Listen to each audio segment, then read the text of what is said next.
এই হজ করতে গেলে দেখবে ডানে বামে পিছনে সামনে সব জায়গায় মনে হচ্ছে শুধু আহলে হাদিস আর আহলে হাদিস, ও নিজেকে এতিম এতিম লাগার কথা।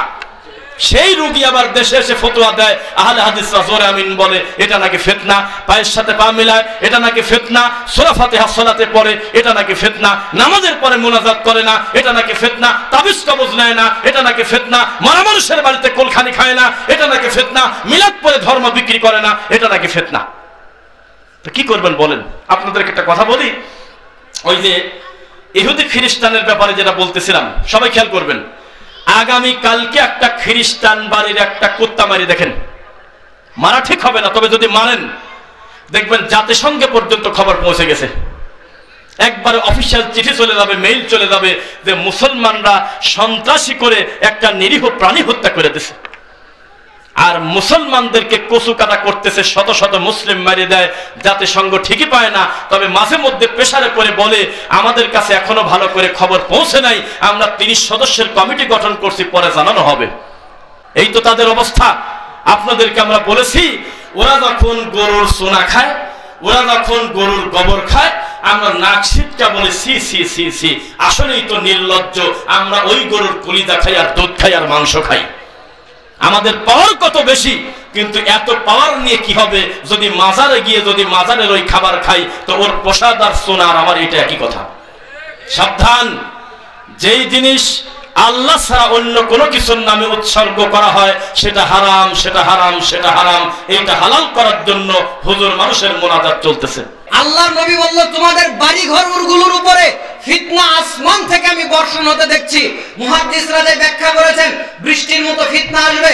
বৃষ্টি এক এক সময় এক এক জায়গাতে হয়, কোন জায়গাতে দিনে হয়, কোন জায়গাতে রাতে হয়, সমানভাবে হয় না। কিন্তু ওই নেটওয়ার্ক এমন একটা সিস্টেম, সব জায়গাতে 24 ঘন্টা, কি শীতের দিন, কি গরমের দিন, কি রাত, কি দিন, কি বৃষ্টি হচ্ছে, কি ঝড় হচ্ছে, 24 ঘন্টায় উপর থেকে এই নেটওয়ার্কিং সিস্টেম, এই নেটওয়ার্কের ফিতনা বর্ষণ হয়। বুঝে থাকলে বলতে হবে কথা ঠিক কিনা। আল্লাহ নবী বলল আসমান থেকে ফিতনা বর্ষণ হবে। আমার মনে হয় এই মোবাইল নেটওয়ার্কের চাইতে বর্তমানে এই হাদিসকে বাস্তব রূপ দেওয়ার আর কোনো কিছু আমি দেখি না। চলেন কথা সামনে নিয়ে যাই। আমরা যে ফিতনার মধ্যে আছি আপনাকে একটু বুঝাই। রাসূলুল্লাহ মুহাম্মদ সাল্লাল্লাহু আলাইহি ওয়াসাল্লাম, থাক এই হাদিসটা পরে বলি সময় হলে। এখন আপনাদের কাছে একটা প্রশ্ন করি, এই যে কয়েকটা কথা বললাম, সময় অল্প এই জন্য সংক্ষেপ করে বলছি। এই যে কয়েকটা কথা বললাম, আমরা ফিতনার মধ্যে আছি। এখন আপনি আমাকে প্রশ্ন করতে পারেন, এগুলো থেকে কি বাঁচার কোনো উপায় নাই? আমি বলবো না, বাঁচার আর কোনো উপায় নাই, এটা কমানোরও কোনো উপায় নাই। বলবেন এটা কেমন কথা? হ্যাঁ, এটাই কথা। সহিহ বুখারী 6615 নম্বর হাদিস। রাসূলুল্লাহ সাল্লাল্লাহু আলাইহি ওয়াসাল্লামের সাহাবী ওমর রাদিয়াল্লাহু তাআলা আনহু একদিন সব সাহাবীকে প্রশ্ন করে তিনি বলছেন যে আল্লাহর নবীর কাছ থেকে ফিতনার হাদিসগুলো কে শুনেছো, আমার কাছে একটু বর্ণনা করো। আল্লাহর নবীর সাহাবী হুযায়ফা রাদিয়াল্লাহু তাআলা আনহু তিনি বলছেন, আমি আল্লাহর নবীর কাছ থেকে যেভাবে শুনেছি আপনাকে আমি ওভাবে শোনাতে পারবো। বলছে বলা শুরু করে দাও। তিনি বলা শুরু করে দিলেন। মানুষ সালাত আদায় করতে গিয়ে, সিয়াম পালন করতে গিয়ে বিভিন্ন কারণে বিভিন্ন ফিতনায় পড়ে, যেগুলো গুনাহ হয়ে যায়, আবার আল্লাহ এগুলো ইবাদতের মাধ্যমে মাফ করে দেয়। ওই হাদিস আপনার জানা আছে, সালাতের জন্য, ওযুর জন্য যখন কেউ হাতে পানি দেয়, হাতের শেষ বিন্দু পানির সঙ্গে হাতের গুনাহ ধরে যায়, পায়ের শেষ বিন্দু পানির সঙ্গে পায়ের গুনাহ ধরে যায়, মুখমণ্ডলের শেষ বিন্দু পানির সঙ্গে মুখের গুনাহ ধরে পড়ে যায়। তো এই হাদিসগুলো আবার সালাতের ব্যাপারেও আছে। বান্দা যখন সালাতে দাঁড়িয়ে যায়, তার গুনাহগুলো মাথা কাঁধের উপরে চাপিয়ে দেওয়া হয়, রুকু করে সিজদা করে। আল্লামা নাসিরউদ্দিন আলবানী রাহিমাহুল্লাহ এই হাদিসগুলো নিয়ে এসেছেন। রুকু সিজদার মাধ্যমে গুনাহ ধরে যায়, তাহলে ইবাদতের মাধ্যমে গুনাহ ধরছে কি ধরছে না? তো হুযায়ফা রাদিয়াল্লাহু তাআলা আনহুকে ওমর রাদিয়াল্লাহু তাআলা আনহু বলছে, আরে তোমার কাছে আমি এগুলো সম্পর্কে জানতে চাই নাই, বরং সমুদ্রের বড় বড় ঢেউ যেরকম এসে সমুদ্রের পারে আছড়ে পড়ে, ওই বড় বড় ফিতনাগুলো সম্পর্কে তুমি আমাকে একটু অবগত করো, তুমি আমাকে একটু বলো। তখন হুযায়ফা রাদিয়াল্লাহু তাআলা আনহু বলছে, আপনাকে ওগুলো শোনার দরকার নাই। কেন শোনার দরকার নাই? তখন তিনি বলছেন, আল্লাহর নবী আমাকে এতটুকুও জানিয়েছে, আপনার মধ্যে আর ওই ফিতনাগুলোর মধ্যে একটা বন্ধ দরজা আছে। সুবহানাল্লাহ বললেন না? ওমর রাদিয়াল্লাহু তাআলা আনহু বড় বড় ফিতনার সম্পর্কে শুনতে চাইলেন। হুযায়ফা রাদিয়াল্লাহু তাআলা আনহু কি বললেন? শোনা লাগবে না। কেন? আপনার মধ্যে আর ওই ফিতনাগুলোর মধ্যে একটা বন্ধ দরজা আছে। তো ওমর রাদিয়াল্লাহু তাআলা আনহু চলে যাবে, যাওয়ার আগে প্রশ্ন করছে দরজাটা কি খোলা হবে নাকি দরজাটা ভাঙা হবে? হুযায়ফা রাদিয়াল্লাহু তাআলা আনহু বললেন দরজাটা ভেঙে ফেলা হবে। এই কথা শুনে ওমর রাদিয়াল্লাহু তাআলা আনহু চলে গেলেন। আমার ভাইরা, অন্য সাহাবীরা ব্যাপারটা বুঝলো না। আমার মনে হয় আপনারাও অনেকে বুঝেন না, ঠিক নয় কি? যখন শ্রোতারা বোঝে না, বাংলাদেশি বক্তাদের একটা স্বভাব আছে, কিট্টু মারে, কথা মনে হয় বোঝে না। ঢাকার মানুষ আমার কথা মনে হয় বোঝে না। বক্তা যখন কথা বলতে বলতে শ্রোতা কোনো কথা বোঝে না, বাংলাদেশের বক্তারা কি করে? একটা গিট্টু মারে। গিট্টু মারা বাদে বোঝেন গিরা দেয়, আটকায় রাখে। ওয়াজ শেষ হওয়ার আগে ওই ঘটনার বলে না। এরা আর সাপুরার মধ্যে কোনো তফাৎ নাই। কারণ সাপুরাও সাপ খেলা দেখাইতে এসে 5 বাক্স সাপ নিয়ে আসে, 4টা দেখায় আর একটা দেখায় না। আপনারা কি সাপ খেলাও দেখেন নাই কোনোদিন? ওই 4টা দেখায় আর 5মটা বের করে বলে এর মধ্যে এমন একটা সাপ আছে, ঢাকা থেকে কি বলে, আমি ঢাকার মানুষ, চট্টগ্রাম থেকে গিয়ে ধরে আনছি, 5টা মানুষকে দংশন করে মেরেছে। এরা ধরার জন্য বিন বাজাতে বাজাতে আমার মুখ দিয়ে রক্ত উঠে গেছে। উত্তরখানের মানুষ বলছে আজকে বাজার করা হয়, হোক না হয় না হোক, কি সাপ আগে দেখবো। তারপর 8 ঘন্টা যায়, তাবিজ বিক্রি করে, সাপ বের করে না। 1 ঘন্টা যায়, এটা করে ওইটা করে, সাপ বের করে না। লোকজন বলছে যা আজকে মনে আর দেখাবে না। যেই চলে যেতে লেগেছে, বাক্সটা হাতে নিয়ে একটা থাবা দেওয়ার বলে রা আসতে। লোকজন মনে করে এবার আবার দেখাবে, সব ফেরত এসেছে। তো এরকম কিছু বেদাতি হুজুর আর বক্তা আছে, ওর নিজের উপরেও আত্মবিশ্বাস নাই যে ওর ওয়াজে মানুষ থাকবে, আল্লাহর উপরেও ভরসা নাই। এজন্য 2-4টা বিষয় এরকম আগে চাবি মেরে দিয়ে রাখে। কারণ শ্রোতারা যেই উঠতে চায় তখনই বলে শুনবেন না শুনবেন না, ওই সাপুরার মতো আবাদি আটকায় ধরে। জোরে বলতে হবে, ঠিক কিনা? আমার ভাইরা, তো হুযায়ফা রাদিয়াল্লাহু তাআলা আনহু যখন বললেন সবাই বুঝলো না। আল্লাহর নবীর সাহাবীরা হুযায়ফা রাদিয়াল্লাহু তাআলা আনহুর মাধ্যমে জানার চেষ্টা করলো ফিতনার দরজা আবার কে ভাঙা হবে, আবার কি? হুযায়ফা রাদিয়াল্লাহু তাআলা আনহু জবাব দিলেন ফিতনার দরজা স্বয়ং ওমর রাদিয়াল্লাহু তাআলা আনহু নিজেই। সুবহানাল্লাহ বললেন না? তিনি নিজেই তখন তাকে বললেন ভাঙা হবে মানে তাকে শহীদ করা হবে। ওমর রাদিয়াল্লাহু তাআলা আনহুকে কি শহীদ করা হয়েছিল? বিষাক্ত খঞ্জর পেটের মধ্যে ঢুকিয়ে দিয়ে তাকে শহীদ করা হয়েছিল। আল্লাহর বান্দাকে আল্লাহর দুনিয়া থেকে শহীদ করে বিদায় করে দেওয়া হয়েছিল। এইটাই হচ্ছে দরজা ভেঙে ফেলা। যদি স্বাভাবিক মৃত্যু হতো খুলে ফেলা হতো। এবার বুঝে থাকলে বলেন, স্বাভাবিক মৃত্যু হলে দরজা কি করা হতো? খোলা হতো। অস্বাভাবিক মৃত্যু হয়েছে, শহীদ করা হয়েছে, মানে দরজা কি করা হয়েছে? ভাঙা হয়েছে।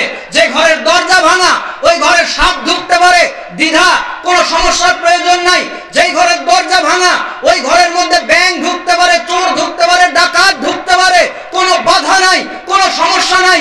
ঠিক তেমন ইসলামের ফিতনার দরজাটা ছিল ওমর রাদিয়াল্লাহু তাআলা আনহু নিজেই। তিনি যাওয়ার পর থেকে ইসলামের মধ্যে শত দল বের হয়েছে, শত মত বের হয়েছে, এবং ওই যে বড় বড় ফিতনা ঢোকা শুরু হয়েছে, আজ পর্যন্ত ঢুকছে, এটা ঢোকা বন্ধ হবে না। এখন আমরা কি করব? সময় অল্প, শুধু রোগ দেখাই দিলে হবে না, একটু ডাক্তারিও করে যেতে হবে। অল্প একটু ডাক্তারি করে দেই। আমার ভাইরা, এই সময় আমরা কি করব? বিভিন্ন ফিতনার মধ্যে তো আমরা আছি, আমাদেরকে বিভিন্ন ভাবে ফিতনায় ফেলা হচ্ছে।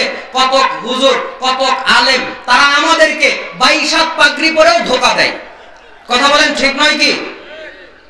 কতক গান বলে, আসি গো ডুবে আমি পাপেরই সাগরে, কবরে হাসরে কি হবে আমার, এরকম একটা গান আছে। পুরাটা গানই আল্লাহর নবীর কাছে প্রার্থনা। কোন মানুষ বললে ঈমান থাকবে না। এছাড়া আপনি দেখুন, তারা আপনাকে শত শত জাল হাদিস শোনাচ্ছে, আপনাকে ফিতনার মধ্যে ফেলে দিচ্ছে। রাসূলুল্লাহ সাল্লাল্লাহু আলাইহি ওয়াসাল্লাম এদের ব্যাপারে সাবধান করেছেন। 4334 নম্বর হাদিস সহিহ মুসলিম এবং বুখারীতেও হাদিসটি রয়েছে। রাসূলুল্লাহ সাল্লাল্লাহু আলাইহি ওয়াসাল্লাম এই হুযায়ফা রাদিয়াল্লাহু তাআলা তিনি আল্লাহর নবীকে কয়েকবার প্রশ্ন করলেন। আমরা কল্যাণের অকল্যাণের উপরে ছিলাম, ইসলাম পেয়ে কল্যাণের উপরে গেছি।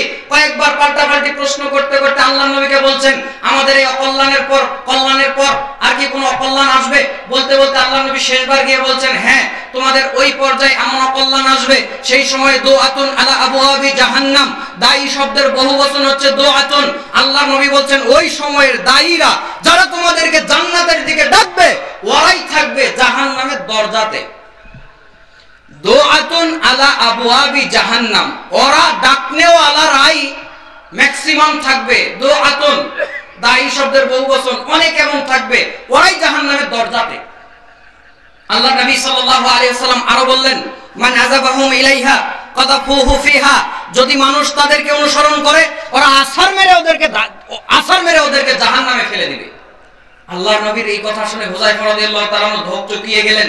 তিনি প্রশ্ন করলেন, সিফহুম লানা ইয়া রাসূলুল্লাহ, তাড়াতাড়ি এদের বৈশিষ্ট্য বলেন, এরা কারা যারা নিজেরাই জাহান্নামের দরজাতে? তখন আল্লাহর নবী বললেন, আল্লাহর নবী তাদেরকে প্রশ্ন করলেন, কওমুন মিন জিল্লাতিনা, ওরা তোমাদের মধ্যে থেকেই হবে, ওয়া ইয়াতাকাল্লামুনা বিআলসিনাতিনা, তোমরা যে ভাষাতে কথা বলবে ওরা ওই ভাষাতেই কথা বলবে। পরের হাদিসে আল্লাহর নবী একটু বাড়িয়ে বলছেন, কুলুবুহুম কুলুবুশ শায়াতিনি ফি জুসমানি ইনসিন, ওরা দেখতে হবে মানুষের মতো কিন্তু ওদের অন্তরগুলো হবে শয়তানের। জোরে বলতে হবে নাউযুবিল্লাহ।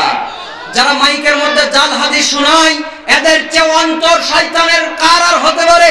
রাসূলের নামে মিথ্যাচার করতে তোমার কি শরীর কাঁপে না? তোমার কি কণ্ঠ একটু কাঁপে না?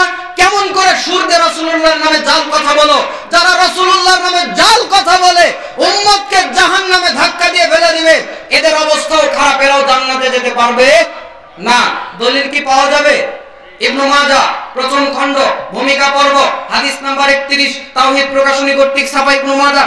রাসূলুল্লাহ সাল্লাল্লাহু আলাইহি ওয়াসাল্লামের সাহাবী আলী রাদিয়াল্লাহু তাআলা আনহু বলছেন, আলী রাদিয়াল্লাহু তাআলা বলছেন যে আমার নামে মিথ্যাচার করবে, লা তাকযিবু আলাইয়া ফা ইন্নাল কাযিবা আলাইয়া ইউলিজুন নার, দুনিয়ার মানুষ তোমরা আমার নামে মিথ্যা কথা প্রচার করো না, বলো না, যারা বলবে তাদের থাকার জায়গা জাহান্নাম। হাদিস নাম্বার 2, যে হাদিস ইবনে মাজাহ প্রথম খণ্ডের হাদিস নাম্বার 34 এ পেয়ে যাবেন। জাবের রাদিয়াল্লাহু তাআলা আনহু বর্ণনা করছেন, আল্লাহর নবী বলেছেন মান কাযাবা আলাইয়া মুতাআম্মিদান ফালিয়াতাবাওয়া মাকাদাহু মিনান নার। আরেকটা হাদিস বলে একসাথে অনুবাদ করি, এর পরের হাদিসটা রাবি আবু হুরায়রা রাদিয়াল্লাহু তাআলা আনহু তিনি বলছেন, আল্লাহর নবী বলেছেন মান তাকাওয়ালা আলাইয়া মা লাম আকুল ফালিয়াতাবাওয়া মাকাদাহু মিনান নার।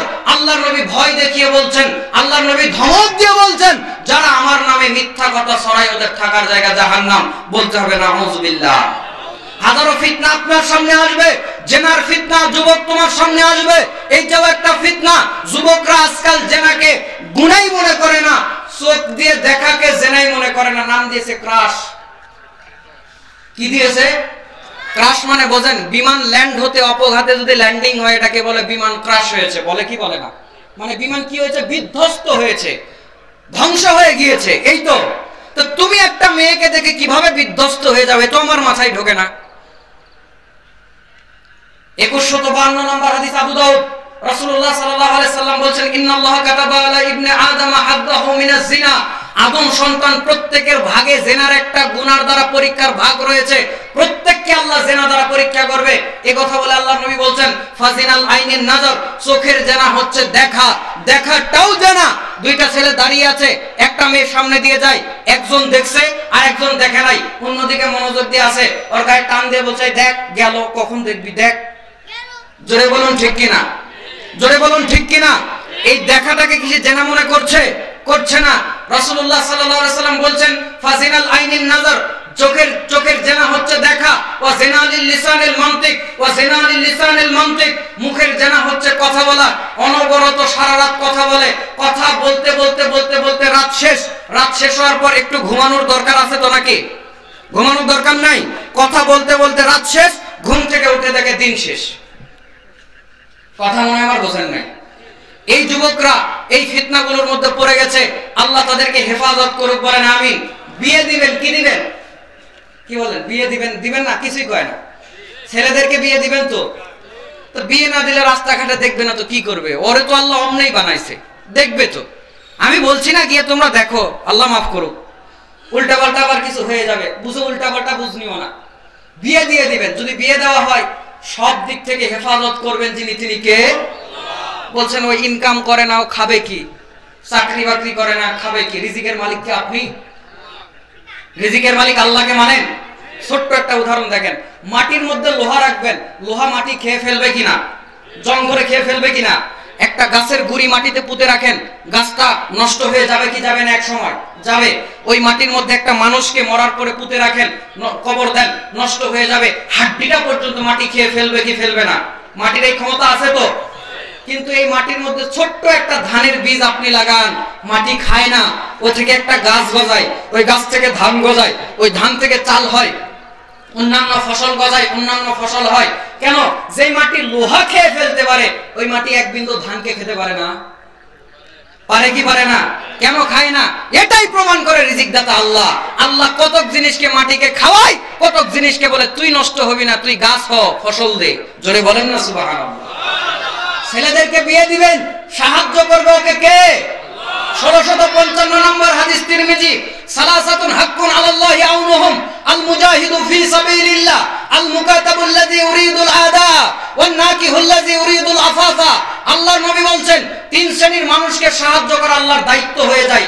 এক, আল মুজাহিদু ফি সাবিলিল্লাহ, যে আল্লাহর রাস্তায় জিহাদ করে তাকে সাহায্য করা আল্লাহর জন্য দায়িত্ব হয়ে যায়। দুই, আল মুকাতাবুল্লাযী ইউরিদুল আদা, যে ব্যক্তি কাজের বিনিময়ে বিক্রি হয় এবং কাজটা পুরো করে দেওয়ার চেষ্টা করে, তাকে যিনি সাহায্য করেন তিনি কে? আল্লাহ। তিন নাম্বার, আন নাকিহুল্লাযী ইউরিদুল আফাফা, ওই যুবক ওই যুবতী যে নিজের চরিত্রকে হেফাজতের জন্য বিয়ে করে, তাকে যিনি সাহায্য করে তিনি কে? আল্লাহ। বিয়ে দিয়ে দিবেন। আমি আমার পয়েন্টকে গুটিয়ে নিলাম, 2-3 মিনিটে আমি আমার বক্তব্য শেষ করে দিচ্ছি ইনশাআল্লাহ। আমাদের সম্মানিত শাইখ বসে আছে, আমরা তাকে আর বসে রাখবো না। আমাকে 9টায় শেষ করতে বলা হয়েছে, আমি তাই করতেছি ইনশাআল্লাহ। তো যাই হোক, এরকম বহু ফিতনা আমাদের মধ্যে আসবে, আসার পরের ঘটনাটা কি হবে এইটা আপনাকে 2-3 মিনিটে বলেই আমার বক্তব্য শেষ ইনশাআল্লাহ।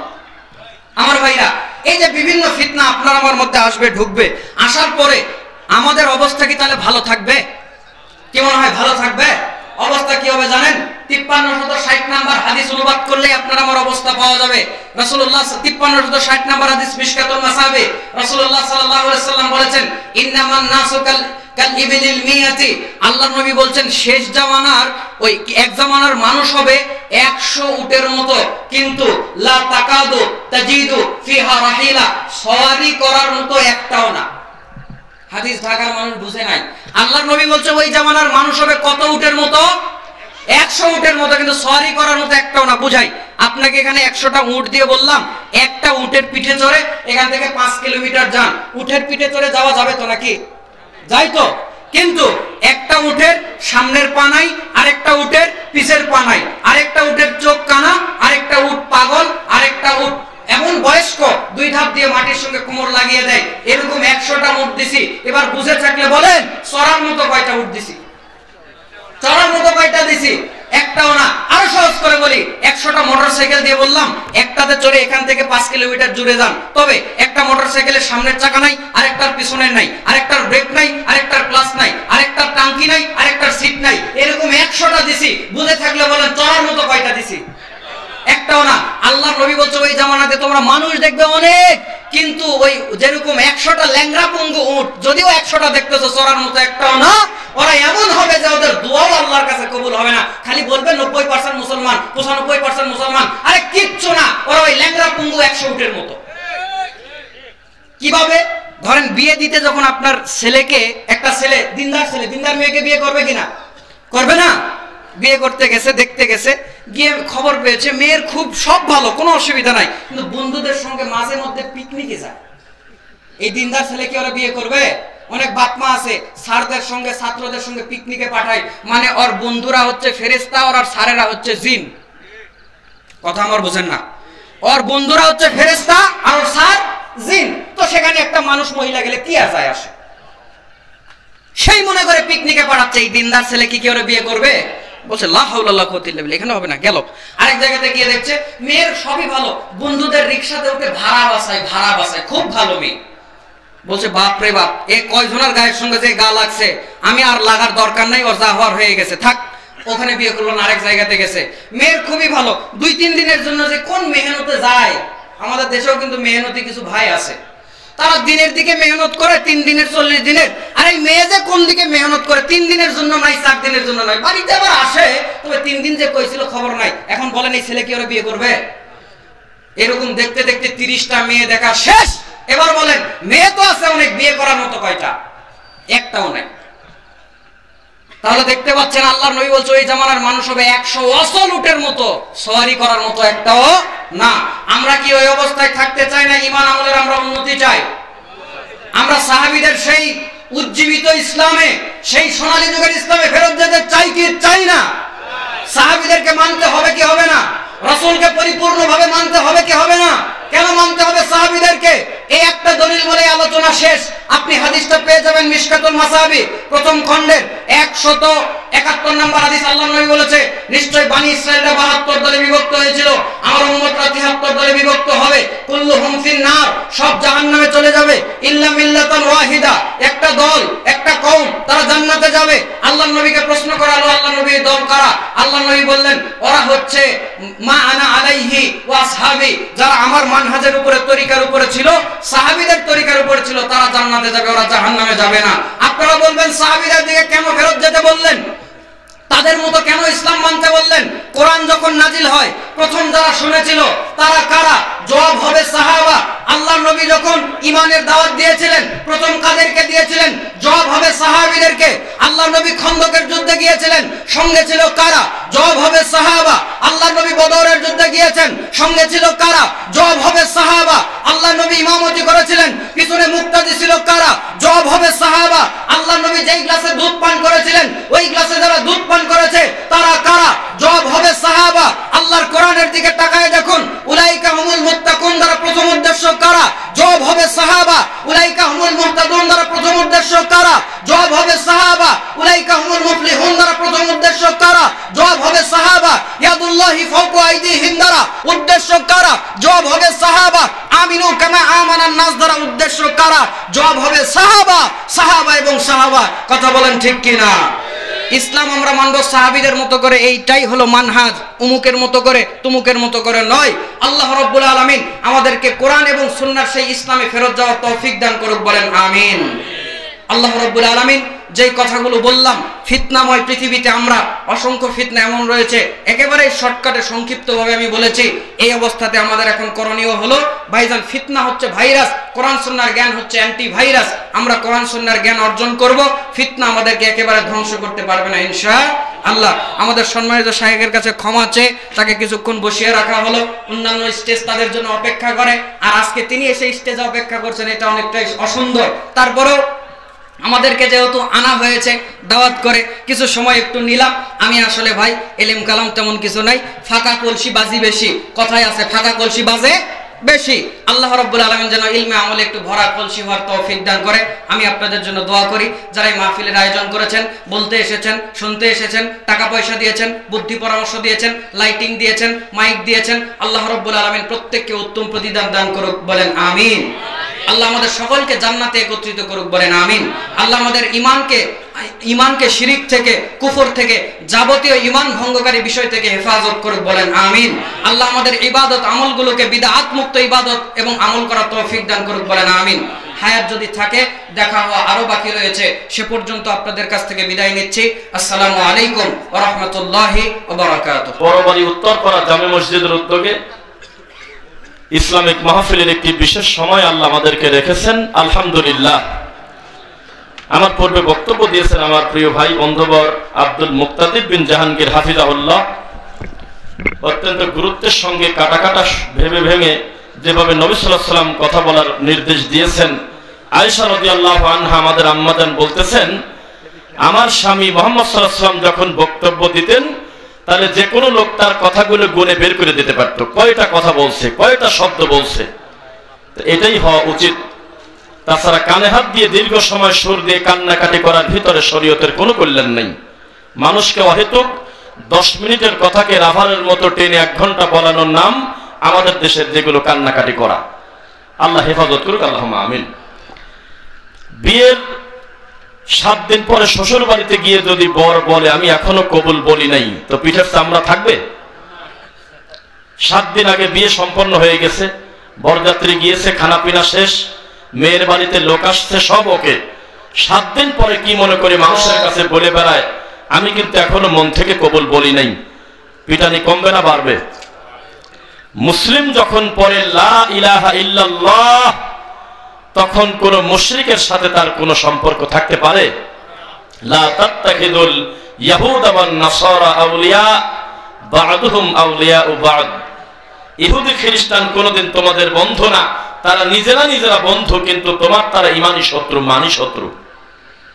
তা আমাদের খুব দুঃখ লাগে যখন আলেম ওলামা, দায়িত্বশীলরা ইহুদি খ্রিস্টানদের মতো আচরণ করে, বনী ইসরাইলের মতো আচরণ করে এক ভাই আরেক ভাইয়ের বিরুদ্ধে, তখন আমাদের খুব কষ্ট লাগে।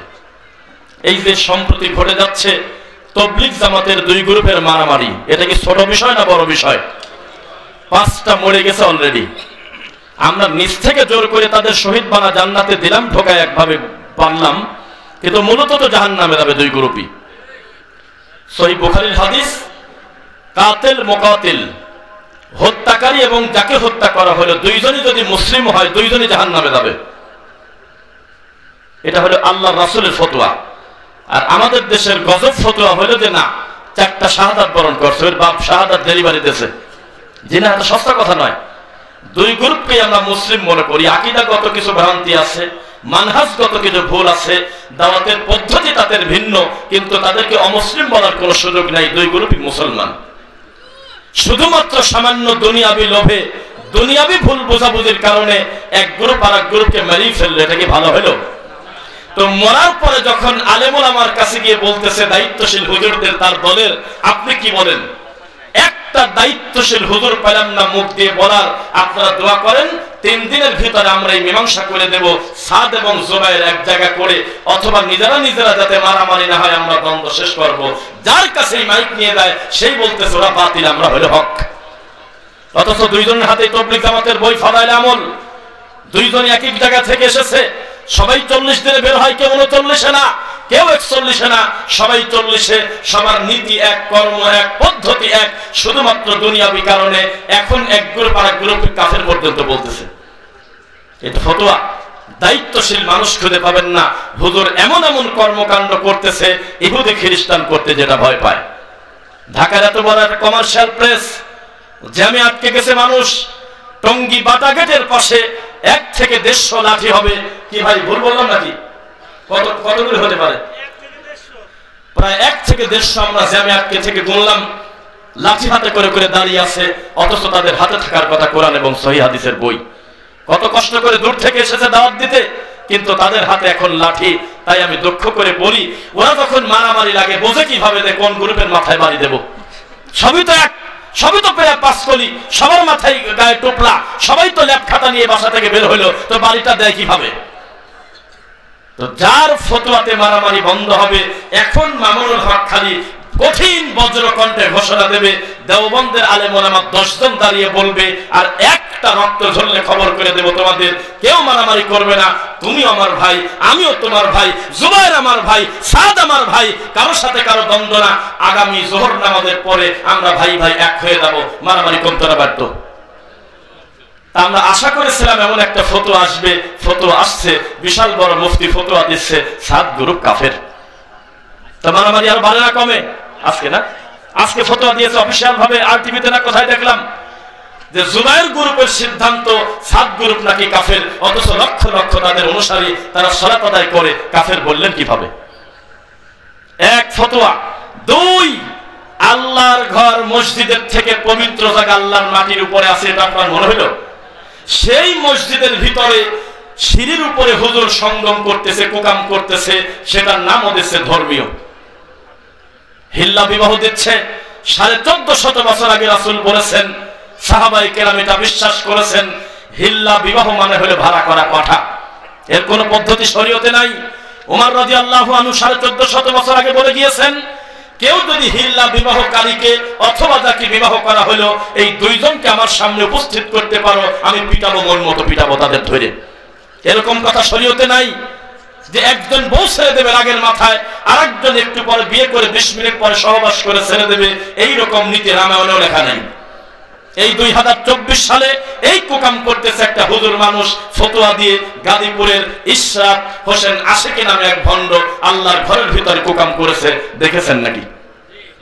তারপরে বিশাল বড় এক মুফতি ফতোয়া দিচ্ছে, যারা নামাজ কাজা করে ফেলেছেন ইতিপূর্বে প্রত্যেক ওয়াক্ত হিসাব করে, জীবিত হোক মৃত মানুষ হোক, সোয়া কেজি করে আটা দান করবেন। এ ফতোয়া মেড ইন চায়না, এটা রাসূলের হাদিস না, মানুষ তৈরি করেছে শয়তানি কথা। অথচ লোকটা যদি আল্লাহকে বলে, আল্লাহ আমার অতীতের ভুল তুমি ক্ষমা করো, আল্লাহ বলতেছে শুধু ক্ষমা হবে না, ইল্লা মান তাবা ওয়া আমানা ওয়া আমিলা আমালান সালিহা ফাউলাইকা ইউবাদদিলুল্লাহু সাইয়্যাতিহিম হাসানাত। এই লোকটা লোকটার তওবা করার কারণে অতীতের সব গুনাহকে আল্লাহ নেকি দিয়ে পরিবর্তন করে দিয়েছে। ইন্নাল হাসানাতি ইউযহিবুনাস সাইয়্যাত, লোকটা বেশি বেশি নেক কর্ম করার কারণে তার অতীতের ভুলগুলোকে আমার আল্লাহ ক্ষমা করে দেয়। সেই মুফতি ফতোয়া দিতে পারে সোয়া কেজি করে আটা দান করলে প্রতি ওয়াক্তে নামাজের কাজা হবে, এর থেকে নোংরা নীতি ফতোয়া কি হতে পারে সমাজে? এভাবেই চলছে সমাজ। আব্দুল কাদের জিলানীর একজন খাস মুরিদ রাতে এসে বলতেছে ফজর সালাত পড়ে, পীর সাহেব হুজুর আমার তো এক রাত্রে স্বপ্ন দোষ হয়েছে 80 বার। কেন এরকম হলো? তো বলে আমি তো জানি না, আমি তো ভয় পেয়ে গেছি, কি করা যায়? তো হুজুর ফতোয়া দিচ্ছে, চিন্তা করো না, আমার মুরিদ হওয়ার পরে দেখা গেল যে তোমার জীবনে 80 বার জিনা ব্যভিচার আছে, আল্লাহ তোমাকে ক্ষমা করার জন্য 80 বার স্বপ্ন দোষ করাইলো। পাবলিক বলতেছে আল্লাহু আকবার। পাবলিকের সামনে, লক্ষ লক্ষ শ্রোতার সামনে, হাজার হাজার মানুষের সামনে এভাবে রাসূলের দিনকে বিকৃত করে আমাদের দেশে ভণ্ডামি করা চলতেছে কিনা বলেন? এই ফতোয়া কে তোমাকে শিক্ষা দিয়েছে? রাসূল সাল্লাল্লাহু আলাইহি ওয়াসাল্লামের পক্ষ থেকে, আল্লাহর পক্ষ থেকে আমানত পালন করা একজন মুফতির, যেই মুফতি আমাদের দেশে 3 মিনিট পর পর ডেলিভারি হয়। এক এক মুফতির এক এক গঠন। আর মুফতি যদি সমাজে নাম করা হতে চায়, আহলে হাদিসদের গালি দেওয়া ছাড়া কোনো পথ নাই। কোন মুফতি যদি বড় মুফতি হতে চায়, তার তরিকার ভিতরে, তার মাযহাবের ভিতরে যদি নাম করা হতে চায়, তাকে তার আহলে হাদিসদেরকে গালি দিতেই হবে, ডক্টর জাকির নায়েককে কাফের বলতেই হবে, নইলে তাকে কেউ চেনে না। এই হলো সমাজের গরু ছাগলের মতো মুফতি বের হচ্ছে। এই মুফতিরা দায়িত্বহীন কথা বলে গোটা ইসলামটাকে মানুষের সামনে হাসির পাত্র করে দিচ্ছে। শোনেন, কোশ্চেন কালে মানুষকে হিংসা করি না আমরা। আমি যদি বক্তব্য দেই, আমার সামনে লোক থাকবে সর্বোচ্চ 2, 4, 5, 10 হাজার। আর এমনও কিছু সেলিব্রিটি বক্তা আছে, যেই বক্তা বক্তব্য দিলে আজকে রাতে, নাম বলেন না কেউ, মাইক্রোফোন উঠে যাবে। আজকে একটা বক্তা বক্তব্য দেবে রাত 10টা থেকে আজকে, কিন্তু দুপুরের পর থেকে তার প্যান্ডেলে ঢোকার মতো আর জায়গা নাই। আর টিভিতে নিউজ আসছে, নাম বলেন না, নিষেধ করছি, নাম বলেন না। এত বড় জনপ্রিয়তা আল্লাহ তাকে দিয়েছে, এটা একটা আমানত কিনা? তিনি কথা বললে তার নামের উপরে 2, 4, 5 লক্ষ লোক জমা হয়, সত্য নাকি মিথ্যা?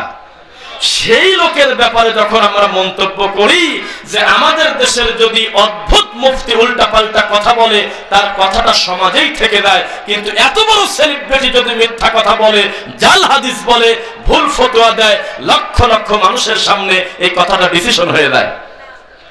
আমরা বলেছি কোরআন দিয়ে হোক আর কোরআন ছাড়া হোক, তাবিজ গলায় নেওয়াটাই হলো শিরক। এটাকে বিশ্বাস করেন কিনা? কিন্তু হুজুর ফতোয়া দিচ্ছে না, ছোট ছোট বাচ্চার গলায় কোরআনের আয়াত দিয়ে অসুবিধা নেই। হুজুর বলতেছে আসসালামু আলাইকুম ওয়া রাহমাতুল্লাহি তাআলা ওয়া বারাকাতুহু। আমরা বলেছি এত বড় হুজুর এখনো সালাম শেখে নাই, তাআলা তো খুঁজে পাইনি কোথাও। তাআলা পাইছেন আপনারা? এই যে ফতোয়াগুলো ডিসিশন হয়ে যাচ্ছে মানুষের সামনে, হাজার হাজার মানুষ তার বক্তব্য শুনে দিন হারাচ্ছে, জাল হাদিসের উপরে আমল করতেছে। এর ফতোয়া, এর গজব কে দেবে? যার উপরে কোরআন নাজিল হয়েছে তার নামটা বলেন মুখ দিয়ে। মুহাম্মদ সাল্লাল্লাহু আলাইহি ওয়াসাল্লাম তিনি বলেছেন লাইলাতুল কদর একদিন আছে, তবে কোন রাত্রি আমার নবীকে জানানো হয় নাই, সেটা হলো রমজান মাসের শেষ দশকে। আবার বললেন শেষ দশকের বিজয় রাত্রিতে, আবার বললেন এমন একটা সময়, এটা হলো রাত্রিবেলা, আমাকে জানানো হয় নাই। নবী সাল্লাল্লাহু আলাইহি ওয়াসাল্লাম সারা বছর 10 দিন ইতিকাফ করতেন, পুরোটা মাস ব্যাপী তিনি তাওহীদ প্রচার করতেন, দিন প্রচার করতেন, রাত জাগতেন, কারণ আমার নবীকে স্পেসিফিক বলা হয় নাই সেটা কোন দিন। আমাদের দেশের মুফতিরা এই উত্তরখানেও ফতোয়া দিচ্ছে আগামী কালকে 27 রাত হলো লাইলাতুল কদরের রাত। এক রাতে জিলাপি ঢুকতেছে মসজিদে প্রায় 20 মণ, মসজিদ নোংরা করে ফেলতেছে জিলাপি দিয়ে, আর মুনাজাত করে কাঁদতেছে আর বলতেছে আল্লাহ এই লাইলাতুল কদরের রাতে তুমি আমাদের ক্ষমা করো। খবর দিয়েছে কিনা বলেন? নবী সাল্লাল্লাহু আলাইহি ওয়াসাল্লাম জানতেন না শবে বরাতের দিনে রোজা রাখতে হয় আর রাতে সালাত আদায় করতে হয়? আল্লাহর কসমে খবর আমার নবী না জানি কবরে চলে গেছে। আবু বকর, ওমর, ওসমান, আলী কেউ জানে না যে শবে বরাত নামে একটা দিন আছে, যেই দিনে সারা দিন যদি কেউ রোজা রাখে, সারা রাত যদি ইবাদত করে, আর এশারের পর যদি গোসল করে, তার চুলের সমপরিমাণ পাপ ক্ষমা হয়। কেউ জানে না, মুফতি জেনে গেছে। এই তো আমাদের সমাজের ডিসিশন। এক একটা ফতোয়া, এক একটা আমানত। একটা জাল হাদিস বললে মাকআদাহু মিনান নার, তার জন্য জাহান্নামে ঘর তৈরি হয়, এই কথাই হুজুর ভুলে গেছে। রাসূল সাল্লাল্লাহু আলাইহি ওয়াসাল্লামের দিন নিয়ে ঠাট্টা মশকরা চলতেছে। একটা জায়গায় গিয়ে আমাদের একটু ঝামেলা হয়েছিল, সৈয়দপুর বিমানবন্দরে, রেল স্টেশনে, গ্যাস পাম্পে, বাস কাউন্টারে, এই চারটা জায়গায় দাঁতি বেদাতি নাই, সবাই সবার সাথে দেখা হয় মাঝে মধ্যে, হয় নাকি? দেখেন কবর পূজারীও নামতেছে সৈয়দপুরে, জালসায় যাবে, দিনাজপুর যাবে, আশপাশে আমরাও নামলাম।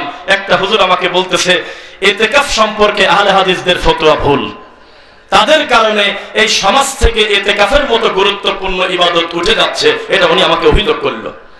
তখন আমি বললাম যে কিভাবে?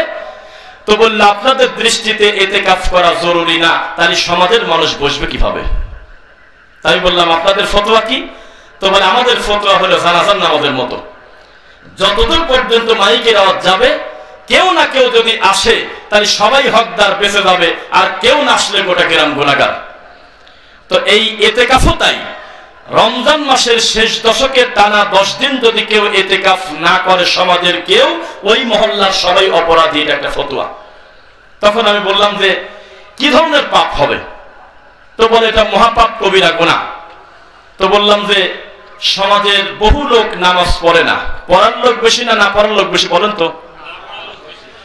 সমাজে বেনামাজের সংখ্যা বেশি না নামাজের সংখ্যা বেশি? পর্দাকারীর সংখ্যা বেশি না বেপর্দার সংখ্যা বেশি? গান বাজনা শোনার লোক বেশি না না শোনার লোক বেশি?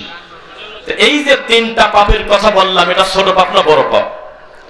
এত বড় পাপ করার পরেও এই সমাজের সব লোক দায়ী হয় না যে মসজিদে আমরা 1 কাতার নামাজ পড়লাম আর 25 কাতার এখনো বাড়িতে শুয়ে আছে, আর ইতিকাফে না বসলে গুনাহ হয়। শয়তানি কথা কই পাইছেন? ইতিকাফ একটা সুন্নতি আমল, বাড়াবাড়ি করতে করতে এটা ফরজের পর্দায় নেওয়ার মতো কোনো অধিকার নাই। এই সমাজে বহু মহিলা বেপর্দা, বহু সন্তান কথা শোনে না, এই কারণে তার বাপ দায়ী হবে কি হবে না এটা তার দাওয়াতের উপরে মেসেজ করে। নূহ আলাইহিস সালাম দাওয়াত দিয়েছে, তার সন্তানও শোনে নাই, এক তার দোষ। কথা বলে না? লূত আলাইহিস সালাম একটা নবী দাওয়াত দিয়েছে, তার বউ তার কথা শোনে নাই। ইব্রাহিম আলাইহিস সালাম এত দাওয়াতি কাজ করেছে, যিনি হলেন নবীদের আব্বা, এত সম্মানী হওয়ার পরেও তার নিজের বাপ তার কথা শোনে না, এটা কি তার দোষ? তার মানে প্রচারটা তিনি করেছে হেদায়েত আসে আল্লাহর পক্ষ থেকে। তো এখন এই সমাজে কত বেনামাজি আছে, ওই তার বাপও দায়ী হবে না যদি দেখা যায় তার বাপ তাকে আলাদা করে দিয়েছে, বহু চেষ্টা করেছে কিন্তু লাইনে আসে নাই, তার কর্মের হিসাব সে আল্লাহকে দেবে। তো ইতিকাফে না বসলে গ্রামবাসী অপরাধী, কোন ফতোয়া এটা? চলতেছে সমাজে, এভাবেই চলতেছে। শবে মিলাদের নামে আরেকটা ফতোয়া, শবে মিলাদের রাতে ঘন্টার পর ঘন্টা রাসূলের প্রতি অপবাদ দিয়ে মিথ্যা গল্প হয়। যে সময় এই দেশে মাওলানা দেলওয়ার হোসেন সাইদি রাহিমাহুল্লাহর পরে আপনার যারা যারা নাম করা বক্তা ছিল, তার একটা ল্যাংটা বক্তা ছিল হলো বৈরাগী, আর একটা লোক ছিল হলো হাবিবুর রহমান যুক্তিবাদী। নাম শুনছেন কিনা? হাফিজিয়া মাদ্রাসায় যখন পড়তাম, এশার সালাতের পরে খাওয়া দাওয়া শেষে একটু পড়াশোনা করে আমরা যখন ঘুমাতাম, প্রায় 1 ঘন্টা তার বক্তব্য ছেড়ে দিত। উনি মিলাদের ঘটনাকে এত সুন্দর করে বলতো, আমরা ছোট মানুষ, আমাদের আত্মা ভরে যেত। বারবার বলতাম স্মৃতিটা আবার রেকর্ডটা পিছন থেকে দেন। এত মিষ্টি করে তার কথাগুলো শুনেছি মিলাদের ঘটনা। পরবর্তীতে দেখেছি এটা রামায়ণেও এত বড় নোংরা কথা লেখা নাই, প্রায় 98টা মিথ্যা কথা ছিল। এখন বুঝতেছি ঘটনা পুরা মিথ্যা। মিলাদ যে অস্বীকার করে সে কাফের। অবশ্যই 17 নম্বর সূরা বানী ইসরাইল মিরাজের ঘটনা সত্য, কিন্তু হুজুররা যেই বর্ণনা দেয়, হে নবী জুতা খোলেন, আরশ অপেক্ষায় আছে, আপনার পায়ের ধুলা দিয়ে সে ধন্য হবে। একবার বলে আমি আর উপরে যেতে পারবো না, আমি যদি আর 1 ইঞ্চি উপরে যাই আমি জ্বলে পড়ে সারখার হয়ে যাব, আমি জিবরাইল আমার এরিয়া পার হয়ে গেছি। তখন আসলো রফরফ, তখন আসলো বোরাক। এ ধরনের বক্তব্য শুনছে কিনা? জাল হাদিস কি বলে এগুলো? অথচ জিবরাইল মাঝে মধ্যে প্রায় দিনই আল্লাহর কাছ থেকে পর্যন্ত ওহী নিয়ে আল্লাহর নবীর কাছে আসতে পারলো, আর সে নাকি আরশে যেতে পারে না। কথাই তো শয়তানি। এইসব কথার জবাব কে দেবে? এখনো পর্যন্ত গ্রামগঞ্জে ফতোয়া চলে, পাগড়ি পরে নামাজ পড়লে যেমন হয়, আর পাগড়ি ছাড়া নামাজ পড়লে 70 গুণ কম বেশি নেকি আছে। নাউজুবিল্লাহ। যেই লোকটা পাগড়িবিহীন সালাত পড়লো সে 1 নেকি পেল, আর পাগড়ি মাথার সাথে পেটালে পাবে 70 গুণ। এমন ফতোয়া আছে কিনা? আমি সিরিয়ালে খুব দ্রুত বলতে থাকবো যাতে অনেকগুলো উল্টা পাল্টা ফতোয়া শোনা যায়। অথচ কঠিন শীতের দিনে ঠান্ডার ভিতরে কেউ যদি কষ্ট করে পানি দিয়ে ওযু করে 0.5 কিলো হেঁটে গিয়ে যদি আল্লাহর ঘরে জামাতে সালাত পড়ে, একাকী পড়া থেকে কত গুণ নেকি বেশি পায়? 25 থেকে 27, আর মাথার সাথে পাগড়ি জড়ালে 70, কথাই তো বলতেছে শয়তানি। চলতেছে সমাজে ফতোয়া। কে এই ফতোয়া দিয়েছে? ফজরের পরে আর মাগরিবের পরে সূরা হাশরের শেষ তেলাওয়াত পড়তে হবে, এই ফতোয়া কে দিয়েছে? মুহাম্মদ সাল্লাল্লাহু আলাইহি ওয়াসাল্লাম দিয়েছে, দেয়নি। চলতেছে আমাদের মসজিদগুলোতে এই সমস্ত অন্যায়। হুজুর মানুষকে দিয়ে করাচ্ছে, এই ফতোয়া থেকে হুজুর কবে ফিরবে? 2, কবর জীবিত মানুষকে তো ছাড় দেই নাই, এই মুফতিদের কাছ থেকে মরা মানুষ পর্যন্ত ছাড় পায় না। এখন তো ইদানিং কেউ রাগ করবেন না, এক একটা জানাজা এক একটা রাজনৈতিক মঞ্চ, লাশ সামনে নাকি ভোট চাচ্ছে, কত ধরনের বক্তব্য চলে, ঘন্টার পর ঘন্টা মানুষকে দাঁড় করায় কষ্ট দেয়। যেই আল্লাহু আকবার বলে আর ইমামের মাথার উপর ঠাডা পড়ছে, আর হাতে টাইম নাই, সূরা ফাতিহা চুরি করে ফেলছে। সূরা ফাতিহা পড়ার সময় তার হাতে নাই, অথচ সূরা ফাতিহা হলো সালাতের সূরা। সূরা ফাতিহা নাই, সালাত নাই। নফল, সুন্নাহ, ওয়াজিব, ফরজ, ঈদ, জানাজা, জান্নাম, সালাত, সূরা ফাতিহা তাতে লাগবেই লাগবে। সূরা ফাতিহা যদি না থাকে সালাত কি হবে? লা সালাত, সালাতই হবে না ইল্লা বিফাতিহাতিল কিতাব, ফাতিহা ছাড়া। অথচ ইবলিস তার দিক থেকে উল্টা দিকে সফল। এই মুফতিদের কাছ থেকে উঠে নিয়েছে ফতোয়াটা কিভাবে? বলতেছে জানাজা তো নামাজ না, এটা হলো দোয়া, নাউজুবিল্লাহ। অথচ সালাত শব্দের অর্থই হলো দোয়া। এই জানাজাতে সূরা ফাতিহা উঠে গেল, এরপরে কবরে গিয়ে আবার কবরের উপরে খেজুরের ডাল গাঁথতেছে। আমাদের সমাজে আছে কিনা বলেন? এই ফতোয়া কে দিয়েছে আপনাকে? মিথ্যা কথা বলে কবরের উপর খেজুরের ডাল গাড়ে, কবরের চারপাশে 4টা কুল পরে কাঠি গাড়ে, কাঠিটা তুলে আবার মাঝখানে রেখে দেয়। এর দায়িত্ব কে নেবে? যেই দেশে আসরের নামাজ পড়তে টাইম লাগে 3 মিনিট, জোহরের নামাজ পড়তে টাইম লাগে 3 মিনিট, যেই দেশে মাগরিবের নামাজের ফরজ পড়তে লাগে 4 মিনিট আর মুনাজাতে লাগে 20 মিনিট, সেই দেশে আপনি মনে রাখবেন মাকে চেয়ার থেকে তুলে চাচিকে বসতে দেওয়ার মতো। এই সমাজের মানুষের শরম বলতে কিচ্ছু নাই। সারা দুনিয়ার মানুষ বলতেছে, পৃথিবীর আলেম ওলামা দায়িত্বশীলরা বলতেছে নামাইতু আন উসাল্লিয়া, মুখ দিয়ে উচ্চারণ করে নামাজ পড়া হলো বেদাত। এখনো বেলজ্জাতে হুজুর এগুলো নেই পড়ে আছে। এখনো ডানে বামে সালাম ফেরানোর পর আশেপাশের যে সমস্ত বেদাতপন্থী মসজিদ আছে, এখন আপনি দেখবেন শতকরা 20 থেকে 30 জন এখনো মাথায় হাত দিয়ে দাঁড়িয়ে পড়ে কিনা বলেন? কি পরে জিজ্ঞাসা করবেন, কিছুই জানে না, হুজুর করে ও হাত দিয়ে ধরে আছে। কাবিরু কাবির বলতেছে, কোন জায়গায় লেখা আছে এসব কথা? যা মন চায় সেটা করা যায় না। এই সমাজের বেদাতি হুজুররা কত নিকৃষ্ট, আপনাকে আমি একটা কথা বলি, এখনো পর্যন্ত এই 2024 সালে এখনো মরা মাটি দেওয়ার দোয়া মনে করে মিনহা খলাকনাকুম পড়ে কিনা বলেন? কেন পড়বে সে? আসল নাই, দলিল নাই, কাগজ নাই, খাজনা খারিজ নাই, কিচ্ছু নাই ভাইয়া, দলিল নাই, আন্দাজে চালিয়ে দিচ্ছে রাসূলের নামে।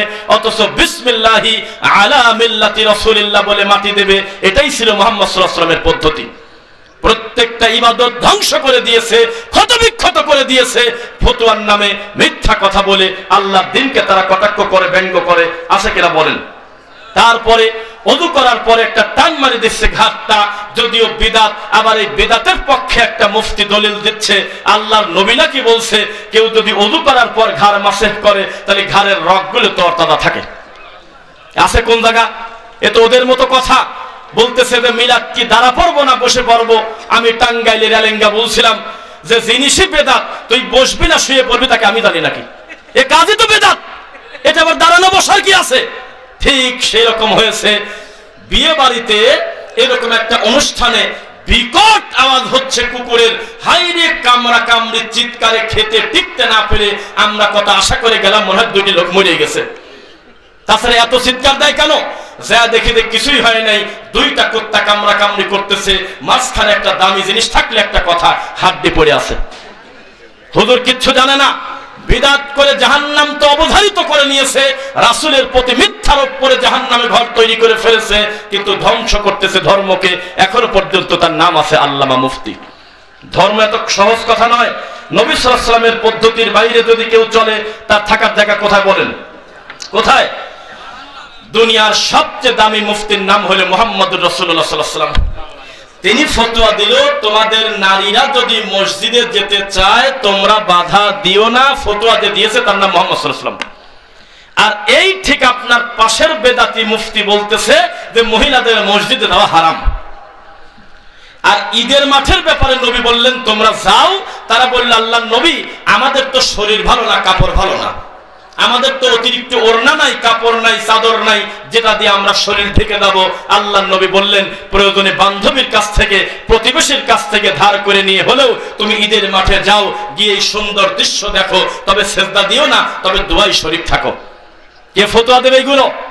এই বেদাতি হুজুররা আল্লাহর ঘরটা বন্ধ করে দিয়েছে, মার্কেট খোলা, ডান্সের বার খোলা, মেয়েদের জন্য পাপের রাস্তা খোলা, ছেলেদের পোশাক পরে রং ঢং করে বাইক চালায়, আর আল্লাহর ঘরে আসতে গেলে বলে ফিতনা হয়। কে এই কথা বলবে? ফতোয়া দিচ্ছে ঠান্ডা মাথায়। এভাবেই তো সমাজটা ধ্বংস হচ্ছে। আপনি মনে রাখবেন, যেই জিনিস দিয়ে মুহাম্মদ সাল্লাল্লাহু আলাইহি ওয়াসাল্লাম তাবলীগ করতে বলেছেন তার একটার নাম হলো কোরআন, আরেকটার নাম হলো হাদিস। 1450 বছর হয়ে গেছে, একটা আলিফের জবর দেশ কম বেশ করতে পারে নাই কেউ। আর যেই জিনিস তোমরা নিজের উপরে ওয়াজিব করে নিয়েছো, ফজাইলে আমল, 200 বছরও টিকলো না, অলরেডি 5টা মরে গেছে। দুইজনই রয়েছে ইন্ডিয়া। হাই লজ্জা! এখন রানিং জুবায়েরও ইন্ডিয়া, সাদও ইন্ডিয়া, এদিকে বাঙালি কামরা কামড়ি করে মরতেছে। লজ্জা আছে? এই তো তাদের অবস্থা। আপনাদেরকে আমরা বলেছি, ওরা যখন গরুর সোনা খায়, ওরা যখন গরুর গোবর খায়, আমরা নাক সিটকা বলে সি সি সি সি। আসলেই তো নির্লজ্জ। আমরা ওই গরুর কলিজা খাই, আর দুধ খাই, আর মাংস খাই। আমাদের পাওয়ার কত বেশি, কিন্তু এত পাওয়ার নিয়ে কি হবে যদি মাজারে গিয়ে যদি মাজারের ওই খাবার খাই, তো ওর প্রসাদ আর সোনা আর আমার এটা একই কথা। সাবধান! যেই জিনিস আল্লাহ ছাড়া অন্য কোনো কিছুর নামে উৎসর্গ করা হয় সেটা হারাম, সেটা হারাম, সেটা হারাম। এইটা হালাল করার জন্য হুজুর মানুষের মোনাজাত চলতেছে। ধর্মকে কিভাবে বিকৃত করতেছে আপনাদেরকে বলি। যেই দেশে হুজুর হলো জর্দাখোর, ওই হুজুরের বক্তব্যে কেউ বিড়ি খাওয়া বাদ দেবে এ কথা জীবনে ভাবা যায় না। বড় জোর হুজুর হাফ প্যান্ট পরার, তার সামনের মুসল্লি ল্যাংটা, কারণ তার মুখে আছে জর্দা। উনি কিভাবে বিড়িখোরদের বিরুদ্ধে বক্তব্য দিতে পারে? কাবুরা মাকতান ইনদাল্লাহি আন তাকুলু মা লা তাফআলুন। যেই ব্যাপারে তুমি নিজে আমল করো না, সেই ব্যাপারে তুমি অন্যকে বলো না। তাহলে হুজুর খাচ্ছেন নেশা আর মানুষকে বলতেছে বিড়ি খাবেন না, এটা কি শয়তানি হলো কিনা বলেন? যেই সমাজের মানুষ সামান্য কিছু টাকার লোভে আল্লাহর কোরআনকে পর্যন্ত ছাড় দেয় নাই, কেটে কেটে তাবিজ লিখে লিখে মানুষের গলায় ঝুলিয়ে দেয়, এই হুজুর সমাজের জন্য কত বড় ক্ষতিকর আপনি বলেন। আল্লাহর নবী বললেন, আমি রুজির ব্যাপারে চিন্তা করি না, আসমান থেকে রুজি হবে। মানুষ যদি মানুষের উপরে উঠতে থাকে, এরপরেও আসমানে রুজির দরজা বন্ধ হবে না। কত বেশি রুজি দেবো আল্লাহ ভালো জানি। আজকে থেকে মাত্র 30-50 বছর আগে 10 বিঘা জমিতে যে ধান হতো, 1 বিঘা জমিতে তার থেকে ডবল হয়। আজকে থেকে মাত্র 10-15-20 বছর আগে এটা একটা অকল্পনীয় ছিল। একটা গরুর গাভীর বান থেকে 30 লিটার দুধ বের করা যায়। 50 বছর আগে এটা ছিল একটা স্বপ্ন। একটা ডালিম হবে 2 কেজি, এটা মানুষের সামনে ছিল স্বপ্ন। একটা বড়ই হচ্ছে প্রায় আধা কেজি, এটা ছিল মানুষের কাছে একটা স্বপ্ন। এটা এখন সম্ভব হচ্ছে কিনা বলেন? সম্ভব হচ্ছে কিনা? আল্লাহ রুজির ব্যাপারে চিন্তা করতে নিষেধ করেছে, তবে নবী বলেছেন আমার একটা বড় চিন্তা ভয়। আবু দাউদের 20,335, আমার উম্মতের একদল কানা দাজ্জালের চাইতে বেশি খারাপ হবে। আল্লাহর নবী তারা কারা? তারা ভণ্ড হুজুর। তারা ভণ্ড হুজুর। সামান্য দুনিয়াবি কিছু সামানার লোভে তারা মিথ্যা কথা বলে। লা তালবিসুল হাক্কা বিল বাতিল ওয়া তাকতুমুল হাক্কা ওয়া আনতুম তা'লামুন। খবরদার, সত্য আর মিথ্যা মিশায় ফেলো না, হক বাতিলকে একসঙ্গে করো না। খবরদার, জেনে শুনে সত্যকে গোপন করো না। এ কথা কার? লিল্লাহি তাকবীর। আল্লাহর কথাকে উপেক্ষা করে ইসলামটাকে ক্ষত বিক্ষত করা হচ্ছে, এর নাম হয়েছে হুজুর। শোনেন, এই হুজুরের ফতোয়া কত খারাপ, তাকান আমার দিকে। এই পাশেই একটা মসজিদে ফতোয়া চলে আসলো নামাজের পরে, আপনারা জোরে আমিন বলবেন না। এটা একটা মহাপাপ। তার মানে এই পাপ সহ্য করা যাচ্ছে না, কিন্তু ওই হুজুর জিনা ব্যভিচার মেনে নিয়েছে, ছেলে মানুষের কানেরটা মেনে নিয়েছে। 18 বছরের একটা ছেলে, তার চুলের এক পাশে লাল এক পাশে কালো, বোঝা গেল যে এই বয়সে চুল লাল হওয়ার কথা না, ও লাল বানাইছে মেশিন দিয়ে। মেয়ে মানুষ ছেলে মানুষের মতো পোশাক পরে ঘোরে, মেয়ের সম্পত্তি ছেলেকে লিখে দিয়েছে মানুষ। ইমাম সাহেবের কিচ্ছু আসে যায় না, কিন্তু একটা লোক আমিন বললে হুজুরের গাও আগুন জ্বলে। এই হলো সমাজের চিন্তা। সুন্নাতের কত পার! রাসূল সাল্লাল্লাহু আলাইহি ওয়াসাল্লাম বলেছেন, লা তাযালু তাইফাতুম মিন উম্মতি যাহিরিনা আলাল হক লা ইয়াদুররুহুম মান খাযালাহুম হাত্তা ইয়াতি আমরুল্লাহুম কাযালিক। আমার উম্মতের একদল সব সময় হকের উপরে থাকবে, তারাই হলো কোরআন সুন্নাহর দাওয়াত দেয়, ঠিক কিনা? এবার আপনাদেরকে একটা কথা বলি, সবাই একটু ধ্যান খেয়াল করে তাকায় থাকেন। আমি প্রথমে দৃষ্টান্ত দিয়েছিলাম আমাদের দেশের বর্তমান ভণ্ড হুজুর, বেদাতি হুজুররা বনি ইসরাইলের মতো অকৃতজ্ঞ, বলছিলাম নাকি? প্রমাণ নেন। আল্লাহ যাদের জন্য এত বড় নিয়ামত দিল, আরে জ্বলন্ত একটা শক্ত পাথর ফাটায় আল্লাহ বৃষ্টি দিছিল, ঝর্ণা, সুবহানাল্লাহ। এই বনি ইসরাইলের প্রতি, এই বনি ইসরাইলের জন্য ওয়াসাল্লাল্না আলাইকুমুল গামাম ওয়া আনসালনা আলাইকুমুল মান্না ওয়াস সালওয়া, আসমান থেকে ভাজা গোশত দিয়েছিল আল্লাহ, দেয় নাই? মাশরুম দিয়েছিল, তোমরা খাও। 3, আল্লাহ বলল আর কি চাও? এই ইহুদি জাতি বলল, হে আল্লাহ, আমাদের মুসাকে আপনি সম্মান বাড়ায় দেন আর ফেরাউনকে আপনি ধ্বংস করে দেন। আল্লাহ সে কথাও রাখলো, ফেরাউনকে ডুবায় মারছে কিনা বলেন? এত বড় নিয়ামত দিল। এরপরে আল্লাহ বলতেছে, তাহলে আমার একটা কথা শোনো, তোমরা বাইতুল মুকাদ্দাস জয় করো, যুদ্ধ করো। তখন প্রতিদান স্বরূপে ইহুদি জাতি বলছিল, ইযহাবু ইলা রাব্বিকা ফাকাতিলা, হে মুসা, তুমি আর তোমার আল্লাহ দুইজন মিলে যুদ্ধ করো, আমরা দূর থেকে দেখব। এ কত বড় নিমক হারাম! যাদের উপরে পানি পড়া বাদ দিয়ে ব্যাঙের বৃষ্টি দিল আল্লাহ, আসমান থেকে বৃষ্টিতে মাথার উকুন পড়ে, আসমান থেকে বৃষ্টিতে রক্ত পড়ে, আসমান থেকে বৃষ্টিতে ফরিং পড়ে, পঙ্গপাল পড়ে, এরপরেও এই নির্লজ্জ জাতি ফাস্তাকবারু ওয়া কানু কওমান মুজরিমিন, আল্লাহকে মেনে নিল না। ঠিক বর্তমান হয়েছে আমাদের সেই অবস্থা। আমরা তখন ছোট, ক্লাস 2তে বা 3তে পড়ি, মনে হয় কে জানি একটা গুজব ছড়াইছে আগামী শুক্রবার দিন কিয়ামত হবে, মনে আছে আপনাদের? মানুষজন ছন্ন বিছন্ন হয়ে গেল, সবাই চিৎকার দিয়ে মসজিদে ঢুকে গেল, আর টেলিভিশনের দিকে তাকায় আছে, বিটিভি ছাড়া তখন আর কোনো টিভি নেই। কি হয় কি হয়, যেই জুমার নামাজ পার হয়ে গেল, খিলখিল করে হাসি আর বলে কে জানি শয়তানি করছে, নামাজ আর পড়ার দরকার নেই, আবার মসজিদ খালি। কোভিড-19 চলে গেলে জাতির কোনো পরিবর্তন হলো না। এমন পরিস্থিতি বড় কঠিন। 3টা বছর পর বিদেশ থেকে আসছে, স্ত্রী সন্তান মা বাপের সাথে সময় দেব, তার 21 দিন থাকা লাগতেছে হোম কোয়ারেন্টাইনে, তার সাথে মুসাফা পর্যন্ত কেউ করে না। স্বাভাবিক ঠান্ডার দিন এমনি মানুষের কাশি হয়, এমনি গলা ব্যথা হয়, এমনি মানুষের সর্দি হয়। একটু ঠান্ডা হওয়ার কারণে প্রতিবেশীরা গুজব ছড়াইছে ওর করোনা হয়েছে, সদর হাসপাতালে নেন। এত কঠিন পরিস্থিতি পার করার পরেও এই নিমক হারাম জাতি এখনো পর্যন্ত সালাত আদায় করতে জানে না। ইমাম সাহেবের মাঝে মধ্যে একা একামুদ্দিন নামাজ পড়া লাগে। এ জাতি কবে সংশোধন হবে? কোনদিন কল্যাণ হবে না। এখনো যারা বসে আছেন, ওই হুজুরকে যদি সংসদে বসায় দেই, উনি আমাদেরকে নামাজি বানায় দেবে, তুমি বোকার স্বর্গে আসো, বোকার স্বর্গে আসো, বোকার স্বর্গে আসো। এই প্রোডাক্ট হলো খারাপ, এর জাতি অকৃতজ্ঞ। এই জাতির উপরে যত বড় সম্মানে মানুষের প্রদান করা হোক, জীবনেও এই জাতি মানবে না। সবাই সুযোগের অপেক্ষায়, সুযোগ পেলেই দুর্নীতি করে। আপনার কি মনে আছে নাকি যেই মানুষটা টেলিভিশনে টক শোতে এসে আল্লামা দেলোয়ার হোসেন সাইদি রাহিমাহুল্লাহর মতো এত বড় একজন বিদ্বান সম্পর্কে কটূক্তি করে বলল, আমি তার ফাঁসির ঘোষণা দিয়েছিলাম। একজন আলেমকে ফাঁসির ঘোষণা দিয়েছিল, এই কথা যিনি মুখ দিয়ে বলতেছে, আমরা তখন তাকায় দেখলাম এত বড় মানসিক রোগীকে, এত বড় জোকারকে বানাইছে প্রধান বিচারপতি।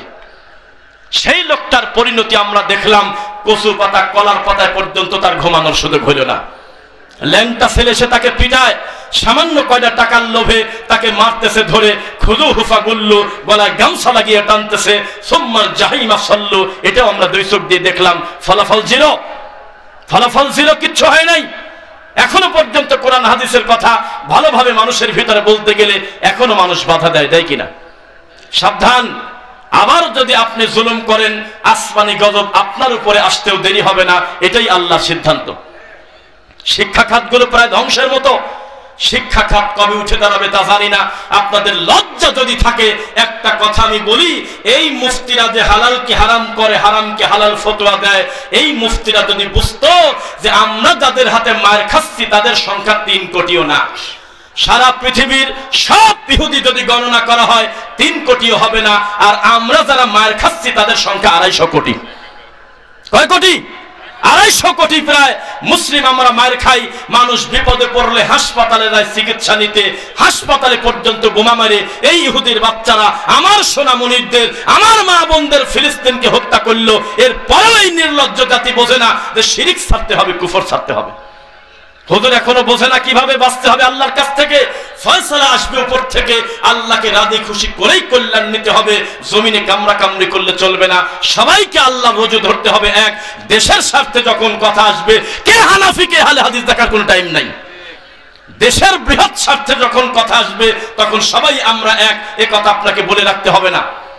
শোনেন, ইহুদি খ্রিস্টান যখন আমাদের ধর্ম নিয়ে ঠাট্টা করে, তখন হানাফিকে আহলে হাদিসকে না দেখে না, ও দেখে টুপি আর দাড়ি আছে কিনা। এই নির্লজ্জ জাতি কত খারাপ। 1450 বছর আগে নবী দুনিয়াতে এসে আবার মারা গেছে, এখনো পর্যন্ত ডিসিশন নিতে পারে নাই এই জাতি নবী নূরের তৈরি না মাটির তৈরি। এখনো পর্যন্ত এটা ক্লিয়ার করতে পারে নাই যে মিলাদ কি দাঁড়া পড়বো না বসে পড়বো, এখনো পর্যন্ত সিদ্ধান্ত নিতে পারে নাই। সেই নবীকে গায়েব জানতো কি জানতো না, এই জাতির কল্যাণ কবে হবে? এরা তো গরুর গোবরখড় থেকে বেশি খারাপ।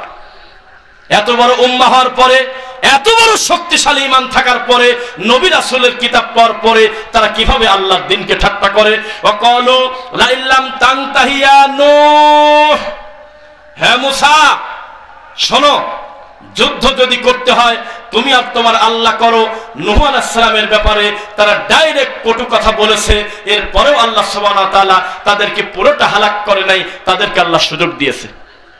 মনে রাখবেন, বর্তমান আমরা বানি ইসরাইলের মতো মুসলমান কামড়া কামড়ি করতেছি, ওই দিকে ইহুদি খ্রিস্টান আমাদেরকে ধ্বংস করতেছে। কি কথা বোঝা যাচ্ছে কিনা? আপনার ছেলের পড়াশোনা খ্রিস্টানের স্টাইলে, আপনার বাচ্চার চুল কাটা হলো ইহুদিদের মতো, আপনার মেয়েটা পোশাক পরে ছেলেদের মতো, আপনার মেয়ের চলাফেরা হলো ইন্ডিয়ান নায়িকাদের মতো, আপনি কিভাবে ভালো কল্যাণ আশা করেন? যদিও যেই জাতি, আমি বলি মাঝে মধ্যে, যে জাতি হাফ প্যান্ট পরে থাকে, এই জাতির কপালে সর্বোচ্চ 3 কোয়ার্টার পরা হুজুর ছাড়া কপালে কিছু জোটার কথা না। এই জাতির বক্তা বলতেছে আল্লাহর নাম নিয়ে মহিলা মানুষের দিক তাকাও, নাউজুবিল্লাহ পড়েন। এই জাতির বক্তা ফতোয়া দিচ্ছে, মানুষের সামনে এসে প্রকাশ্যে ধর্ম বিরোধী কথা বলে যাচ্ছে, পাবলিক তাকে লক্ষ লক্ষ টাকা দিয়ে নিয়ে আসতেছে। এর নাম হলো গরু ছাগলের নীতি। খবরদার, ইন্নাল ইনসানা লিরাব্বিহি লাকানুদ। সৃষ্টিকর্তা আল্লাহ আফসোস করতেছে, আমার এই দাসের প্রতি আমার আফসোস, এরা হলো নিমক হারাম, এরা হলো অকৃতজ্ঞ, এরা আমি আল্লাহকে মানে না। ঠিক তাই এই সমাজে আজকে থেকে 50 বছর আগে একটা ফতোয়ার জন্য কত দূর দূরান্তে ঘোরা লাগছে, তবুও আলিফ বা তাসা পড়া হুজুর পাওয়া যেত না, আলিফ বে তেসে পড়া হুজুর পাওয়া যেত। ঠিক কিনা বলেন? বহু ঘোরাঘুরি করা লাগছে, তাও আলেম পাওয়া যায় নাই, মোল্লা মুন্সি পাওয়া গেছে। আর এখন কিছুই লাগে না, ঘরে বসে যদি ইউটিউবে খালি একবার লেখে যে বিবাহ সম্পর্কে মাসালা, এদেশের জীবিত বড় বড় মাদানি থেকে শুরু করে এদেশের বিশাল বড় বড় বিদ্বানের হাজার হাজার মন্তব্য ঘরে শুয়ে পড়ে দেখা সম্ভব কিনা? এখন যদি লেখে সহিহ বুখারী, এই কথা লিখতে দেরি, গুগলে লেখার সাথে সাথে মুহূর্তের ভিতরে আমার নবীর প্রায় 6000 হাদিস, প্যাকেট করা হাদিস সে পেয়ে যাবে। আর কি সুবিধা চাচ্ছেন? এখনো তাকে আছেন ওই হুজুরের দিকে। ওই হুজুর তো ধর্ম বিরোধী, ওই হুজুর তো জুকার, ওই হুজুর তো তাবিজের বিক্রি করে, ওই হুজুর তো জর্দাখোর। ও আপনাকে কি দিন শেখাবে? আমাদের কিছু ঠান্ডা হুজুর আছে আমাদের সমাজে, তারা তাদের সাথে সম্পর্ক রাখার জন্য সত্য মিথ্যা গোপন করে চুরি করে চলে কিনা বলেন? চলবে না, এত সহজ না, কোনো দিন মানবে না। এক পাশে যদি চরমনার পীরের একটা বিষের বোতল রেখে দিয়ে বলেন তুমি কি এই বিষের বোতল খাবে, নাকি মুখ দিয়ে বলবে যে জামাত ইসলামের লোক হক, ও বলবে বিষ খা মরে যায়, তাও বলবো না। দেওয়ানবাগের ছেলের হাতে যদি বিষের বোতল দিয়ে বলা হয় তুমি কি এই বোতল ধরে বিষ খাবে, নাকি আক্রোশীকে তুমি হক বলবে, ও বলবে আমি বিষ খাবো, তাও ওই দলকে আমি হক বলবো না।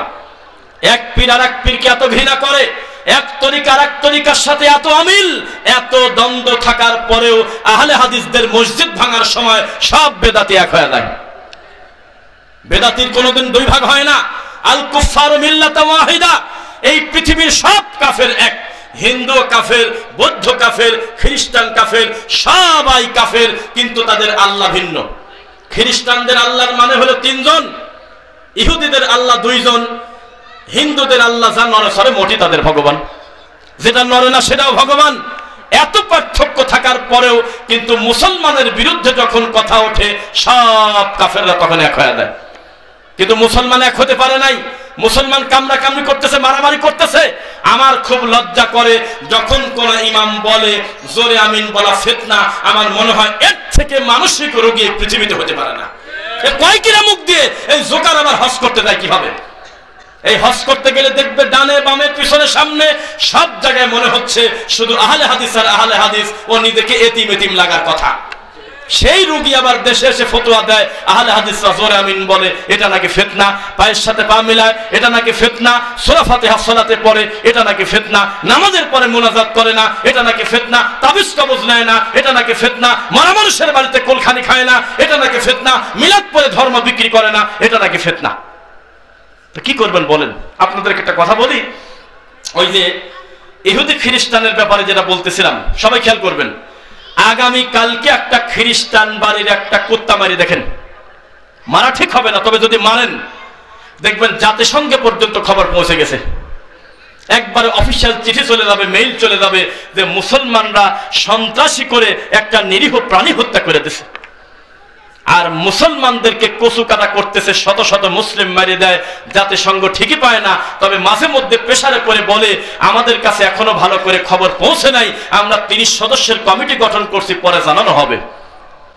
এই তো তাদের অনুভূতি, এই তো তাদের ফিলিংস। এখনো পর্যন্ত এই নির্লজ্জ জাতি এক হতে পারলো না। তাই আপনাকে বলি, আকীদা পরিবর্তন না হলে জীবনেও কোনোদিন ঐক্য সম্ভব না, সম্ভব না, সম্ভব না। আপনার আকীদা, আপনার নবী সব জায়গা বিরাজমান। আমাদের জীবন থাকতেই কুয়াকিদা আমরা মানি না। আপনার আকীদা, আপনার নবী মাটির তৈরি না নূরের তৈরি। আমার আকীদা, আমার নবী মানুষ এবং মাটির তৈরি। আপনার আকীদা নবী গায়েবের মালিক, আমাদের আকীদা আল্লাহ ছাড়া কেউ গায়েবের মালিক না।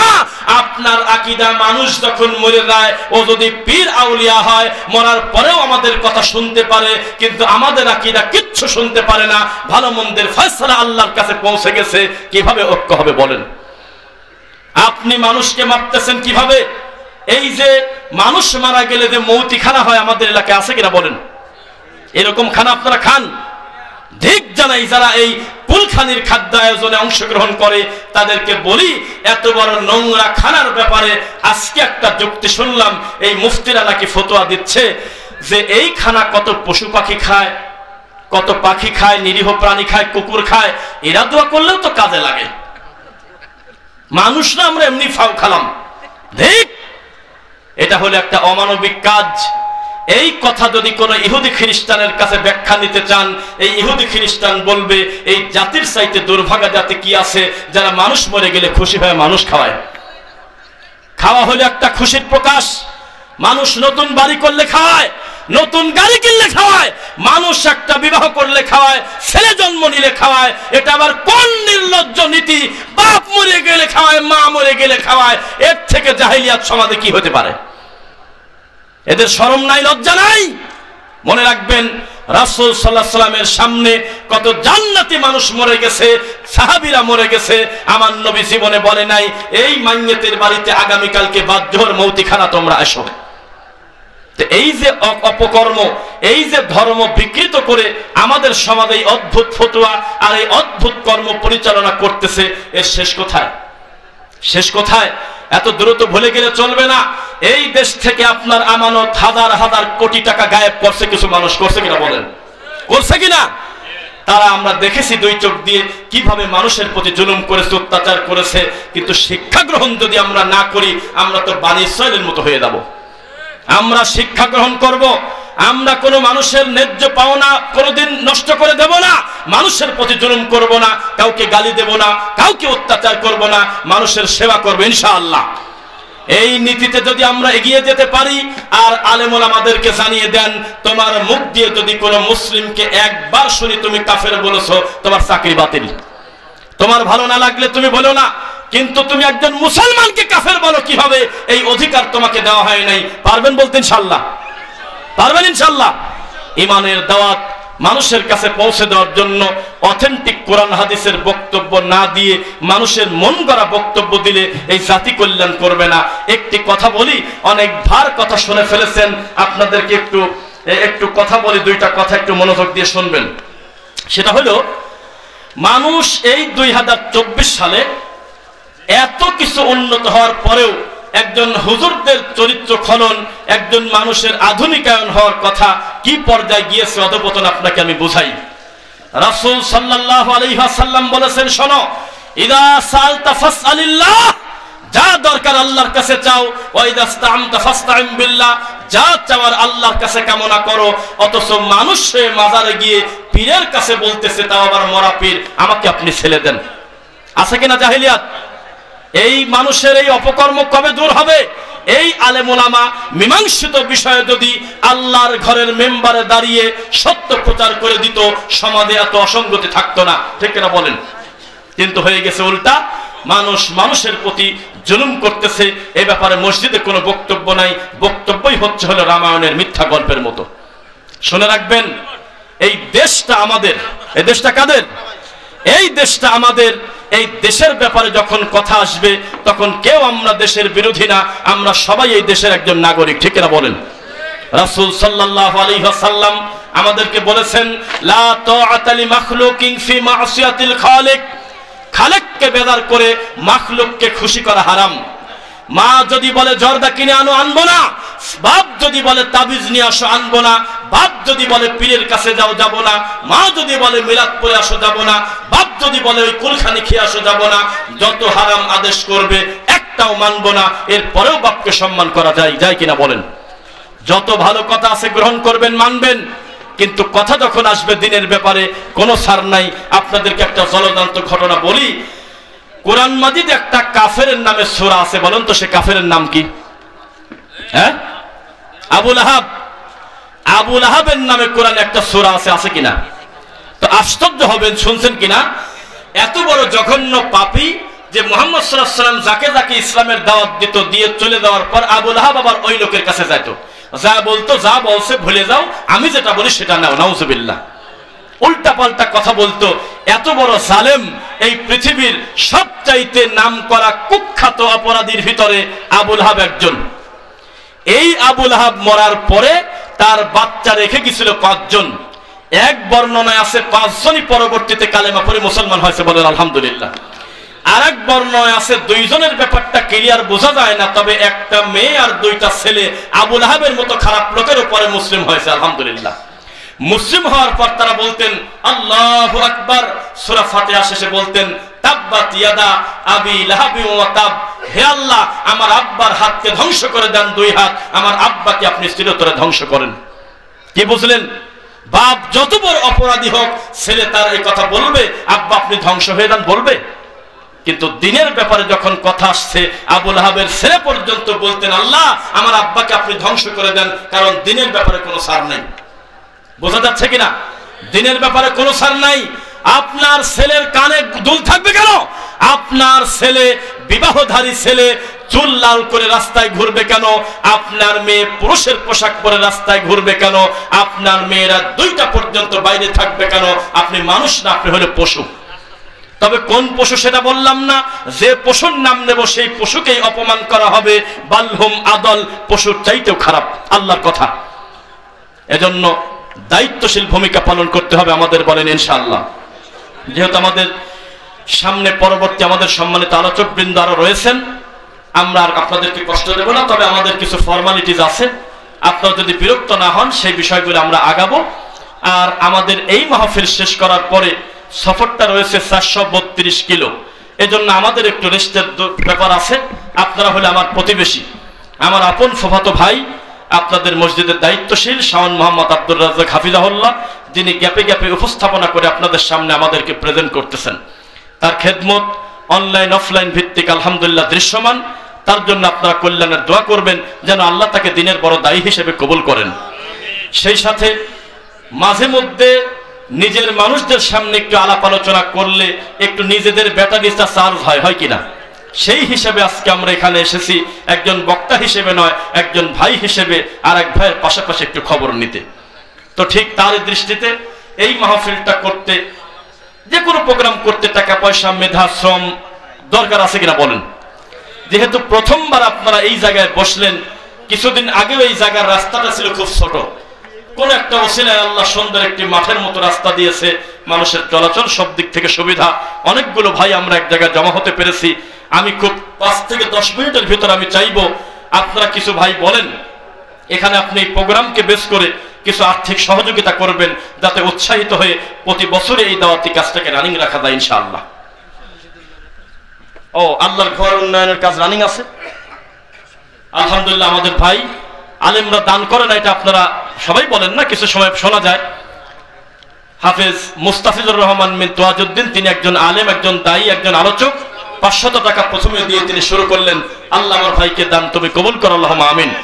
আমি খুব বেশি আপনাকে পাম দিতে পারবো না, যে 20 টাকা দিলেও জান্নাতে দিয়ে দিস, কত কিছু বলে। হারে এই বেদাতি বক্তারা হাওমাও করে কাঁদে, আর 200 টাকা দিলে প্রেসার দেয় জান্নাতে ঢুকায় দাও, এটা আমরা পারবো না। তবে বড় জোর আপনাকে বলবো, আল্লাহ তুমি আমার ভাইয়ের দানটা কবুল করো। নাম ধরে চিৎকার আমরা করব না। আল্লাহকে সন্তুষ্টির জন্য প্রকাশ্যে দান করাটা কিছু ক্ষেত্রে বৈধ। নবী বললেন যুদ্ধে যাব, কে কি দেবে? কয়দে 3 ভাগের 1 ভাগ লেখেন। কে কি দেবে? কয়দে 3 মাস চলবে এরকম ঘোড়া আমি একাই দিয়ে দিলাম, মোট দিয়ে দিলাম। দান প্রকাশ্যে করা যায় আর এক ভাইকে উৎসাহিত করার জন্য। একটু বলেন তো দেখি, আমি 2000 1000 টাকা দেবে, একটু বলেন। আল্লাহর ঘরটা রানিং কাজ হচ্ছে, একটু বলেন ইনশাল্লাহ। নগদ দিয়েন, তবে উপস্থিত আগে বলেন যে আমি 10,000 টাকা 5,000 টাকা আল্লাহর ঘরের কাজের জন্য আমি বরাদ্দ করলাম, একটু মুখ দিয়ে বলেন ইনশাল্লাহ। আচ্ছা, নাম বলা লাগবে না। আমার এক ভাই 1000 টাকা নগদ দিয়েছে, আল্লাহ দান কবুল করুন, আল্লাহুম্মা আমিন। এই ক্যামেরাগুলো বন্ধ করেন, আমার এই কালেকশনের এগুলো নিয়েন না, তো নাম হয়ে যাবে যে বক্তা কালেকশনের বক্তা পাইছি। এগুলো আমরা করি না, এটা আমার সম্ভব না। ওই দ্বিতীয় আলোচক নিয়ে আসে, তারা অতিরিক্ত কান্নাকারি করতে পারে। 1000 টাকা দিয়েছে আমার বন্ধু মোহাম্মদ শফি, মিরপুর ভাসানটেক থেকে, আমাদের সফর সঙ্গী আলহামদুলিল্লাহ। 500 টাকা দিয়েছে আমার আরেক ভাই। একটু কথা বলেন। আমার মনে হয় ঢাকা যার নাম, সেখানে পরিমাণের দিকে তাকালে আমার কাছে একটু হাসি হাসি লাগতেছে। আল্লাহ আপনাদের সচ্ছলতা দিয়েছেন। 100 টাকা দিয়েছে 100 না মনে, আপনারা ইনশাল্লাহ একটু গ্রহণযোগ্য কিছু দেন। আল্লাহর ঘরের কাজটা রানিং হোক। এখানে আপনার থেকে আমি কম সুযোগ পাই আসার। 3 মাস পরে একদিন এসে সালাত আদায় করি হয়তো, কিন্তু আপনার প্রতিবেশী, আপনি এখানে সালাত আদায় করেন, আপনার দরদটা আমার থেকে অনেক বেশি থাকার কথা। একটু বলেন আল্লাহর ঘরের কাজটা রানিং হোক ইনশাআল্লাহ। 100 টাকা দিয়েছে আরেক ভাই, একটু বলেন ইনশাআল্লাহ, বলেন, দ্রুত বলেন সবাই। আর মা বোনদের থেকে বলবো, কিছু মা কিছু বোন নিজের দায়িত্ব নিয়ে কিছু টাকা তুলে দেন, এরপর আপনাদের কাছ থেকে আমাদের ছোট ভাইয়েরা যে নিয়ে আসবে ইনশাআল্লাহ, যাতে পর্দার ব্যাঘাত না হয়। আরেক ভাই 500 টাকা দিয়েছে। রোমাল পরে, রোমাল পরে পিছন থেকে না। আচ্ছা আচ্ছা, এখানে একটু একটু বলেন, একটু বলেন। দরকার হয় দিয়ে দেন, গ্যাপে গ্যাপে দিয়ে দেন ইনশাল্লাহ। কিন্তু এটা তো টাকা কৌটার টাকা ওঠানোর মতো হচ্ছে। এটা আপনারা একটু বললে সুন্দর হয়, যে যেহেতু আল্লাহর ঘরের কাজটা রানিং, পরবর্তীতে আমি 20 বস্তা সিমেন্টের টাকা দিয়ে দিলাম, 10,000 টাকা দিয়ে দিলাম, একটু লিখলে সুবিধা হয় আমার মনে হয়। আমাদের দায়িত্বশীল ভাইরা একটু জানতো, গ্যাপে গ্যাপে ভাই একটু পাঠায় দেন।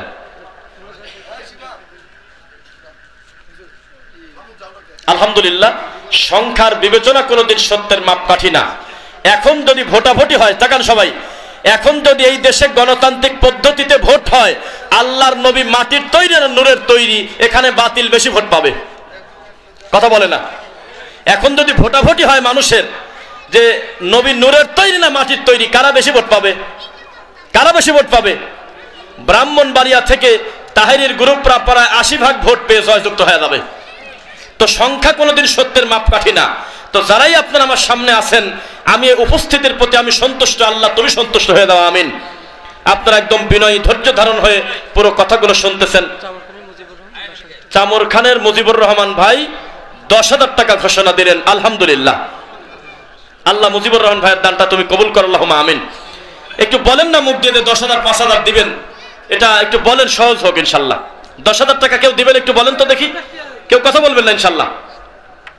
10,000 টাকা দিবেন কেউ, একটু বলেন আমাকে ইনশাল্লাহ। আমরা লিখে রাখি তার নাম, পরবর্তীতে আপনার সুবিধা মতো আপনি দিয়ে দেবেন ইনশাআল্লাহ। বলেন,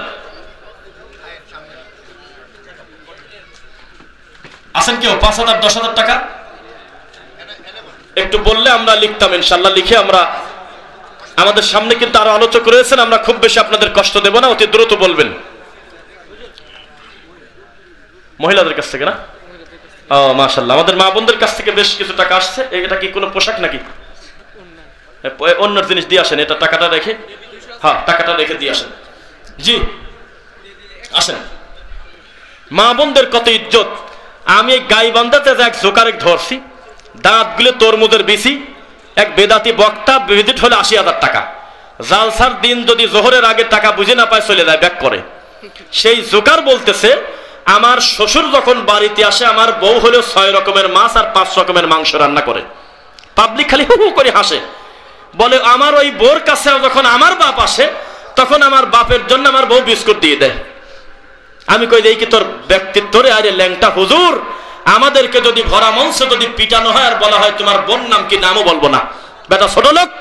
এই বউ, মা, শাশুড়ি এগুলি চুটকি বলে বলে পাবলিককে হাসায়, পাবলিক খিলখিল করে ওঠে। আর তার বক্তার বিদেশ হলে 80,000 টাকা, বাড়ি হলে বগুড়া, দাঁত হলে তরমুজের বিসি, কিনা তা জানি না, আপনি বুঝে নেন, কানা মনে মনে জানা। 500 টাকা আমার আরেক ভাই দিয়েছে, আল্লাহ দান কবুল করলাম, আমিন। একটু বলেন ইনশাল্লাহ। এটা একটা ব্যতিক্রম প্রতিষ্ঠান, যেই প্রতিষ্ঠানে আমরা ঘোষণা দিয়ে শিরিক বিদআত মুক্ত ইবাদত করি, আলহামদুলিল্লাহ। এখানে জোর করে আপনি নামাজ ঢুকাতে পারবেন না, জোর করে মিলাদ ঢুকাতে পারবেন না, জোর করে মরা মানুষের নামে কুলখালি পাবেন না, জোর করে মৃত মানুষের বাড়িতে গিয়ে কোরআন মাজিদ ডেলিভারি দেওয়া পাবেন না, জোর করে এখানে কোনো অনিসলামিক কার্যক্রম পাবেন না। আল্লাহর বান্দা স্বাধীন মতো আল্লাহকে সিজদা দেবে। কে কোন মাযহাবের তা আমরা দেখি না, ইনশাআল্লাহ। আরেক ভাই দিয়েছে বেশ কিছু টাকা। আমি একটু পরিমাণটা চাচ্ছিলাম, যদি এই মাহফিলকে বেশ করে টাকা হইতো, আল্লাহর কসম গুরুত্ব দিতাম না। যদি শুধু এই মাহফিলকে উদ্দেশ্য করে টাকা চাওয়া হইতো, যখন আমাকে বলা হচ্ছে আল্লাহর ঘরের কাজ আছে, তখন আমার মনে হয় আমার ডানে বামে বা সামনে অনেক দায়িত্বশীলরা আছেন, আল্লাহ যাদের স্বাবলম্বী করেছে, কথাগুলো কিভাবে সিরিয়াস নিচ্ছেন আমি জানি না, একটু গ্রহণযোগ্য কিছু বলেন যে আমি 10,000 টাকা আল্লাহর ঘরটা রানিং যেহেতু আছে আমি তাদের জন্য একটু ওয়াকফ করলাম, একটু বলেন। 5,000 টাকা, হ্যাঁ কে? একটু হ্যাঁ পিছনের দিকে যান, একটু পিছনের দিকে যান, যান ভাই, চাদর নিয়ে যান। মাশাআল্লাহ, মা বোনদের ভিতর থেকে অনেক টাকা, হয়তো গুনলাম না কিন্তু বেশ মোটামুটি গ্রহণযোগ্য ফিগার আসছে। আল্লাহ আমার মা বোনদের তুমি দিনের জন্য কবুল করো, তাদেরকে পর্দাসীন করো, আল্লাহুম্মা আমিন। ও আচ্ছা আচ্ছা, মাশাআল্লাহ।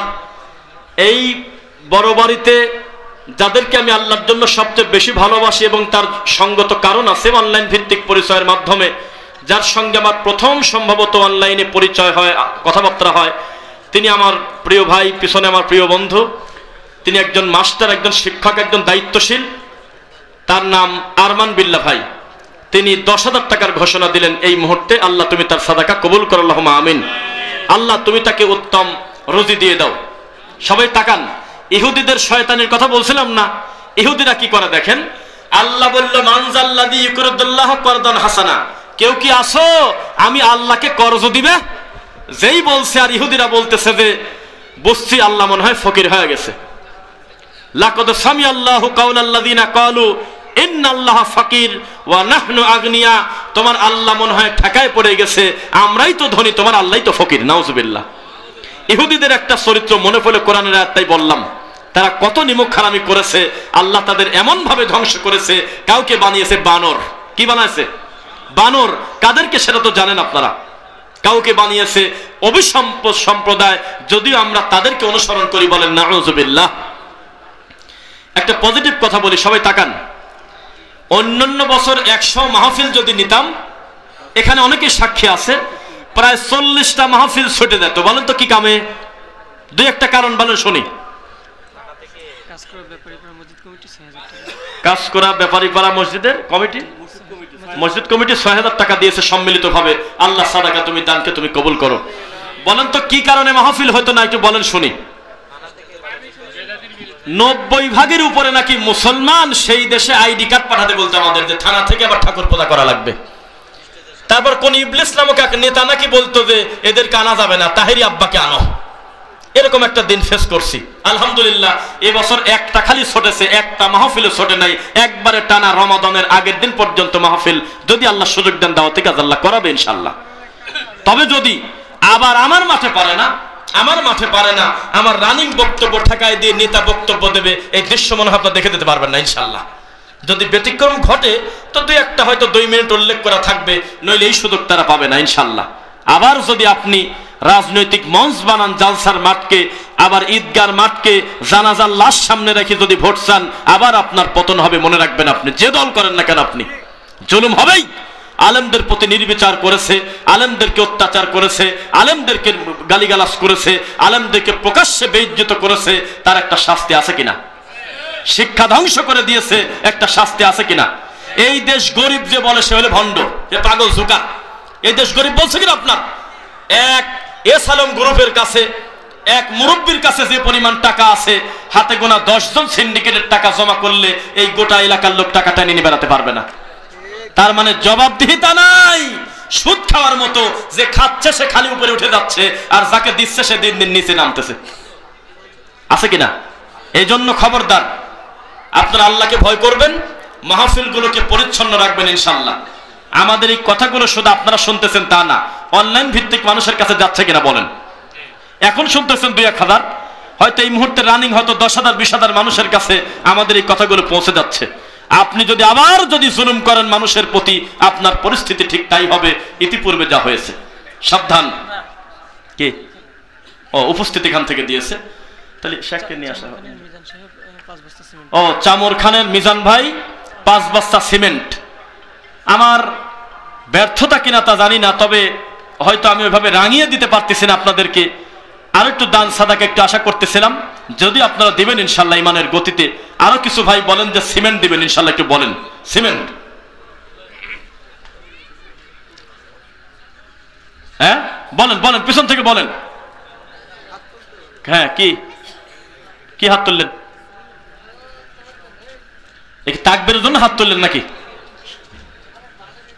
একটু বলেন সবাই ইনশাআল্লাহ। 5 বস্তা 2 বস্তা 10 বস্তা সিমেন্ট আপনি দেবেন, আল্লাহর ঘরের কাজটা হোক ইনশাআল্লাহ।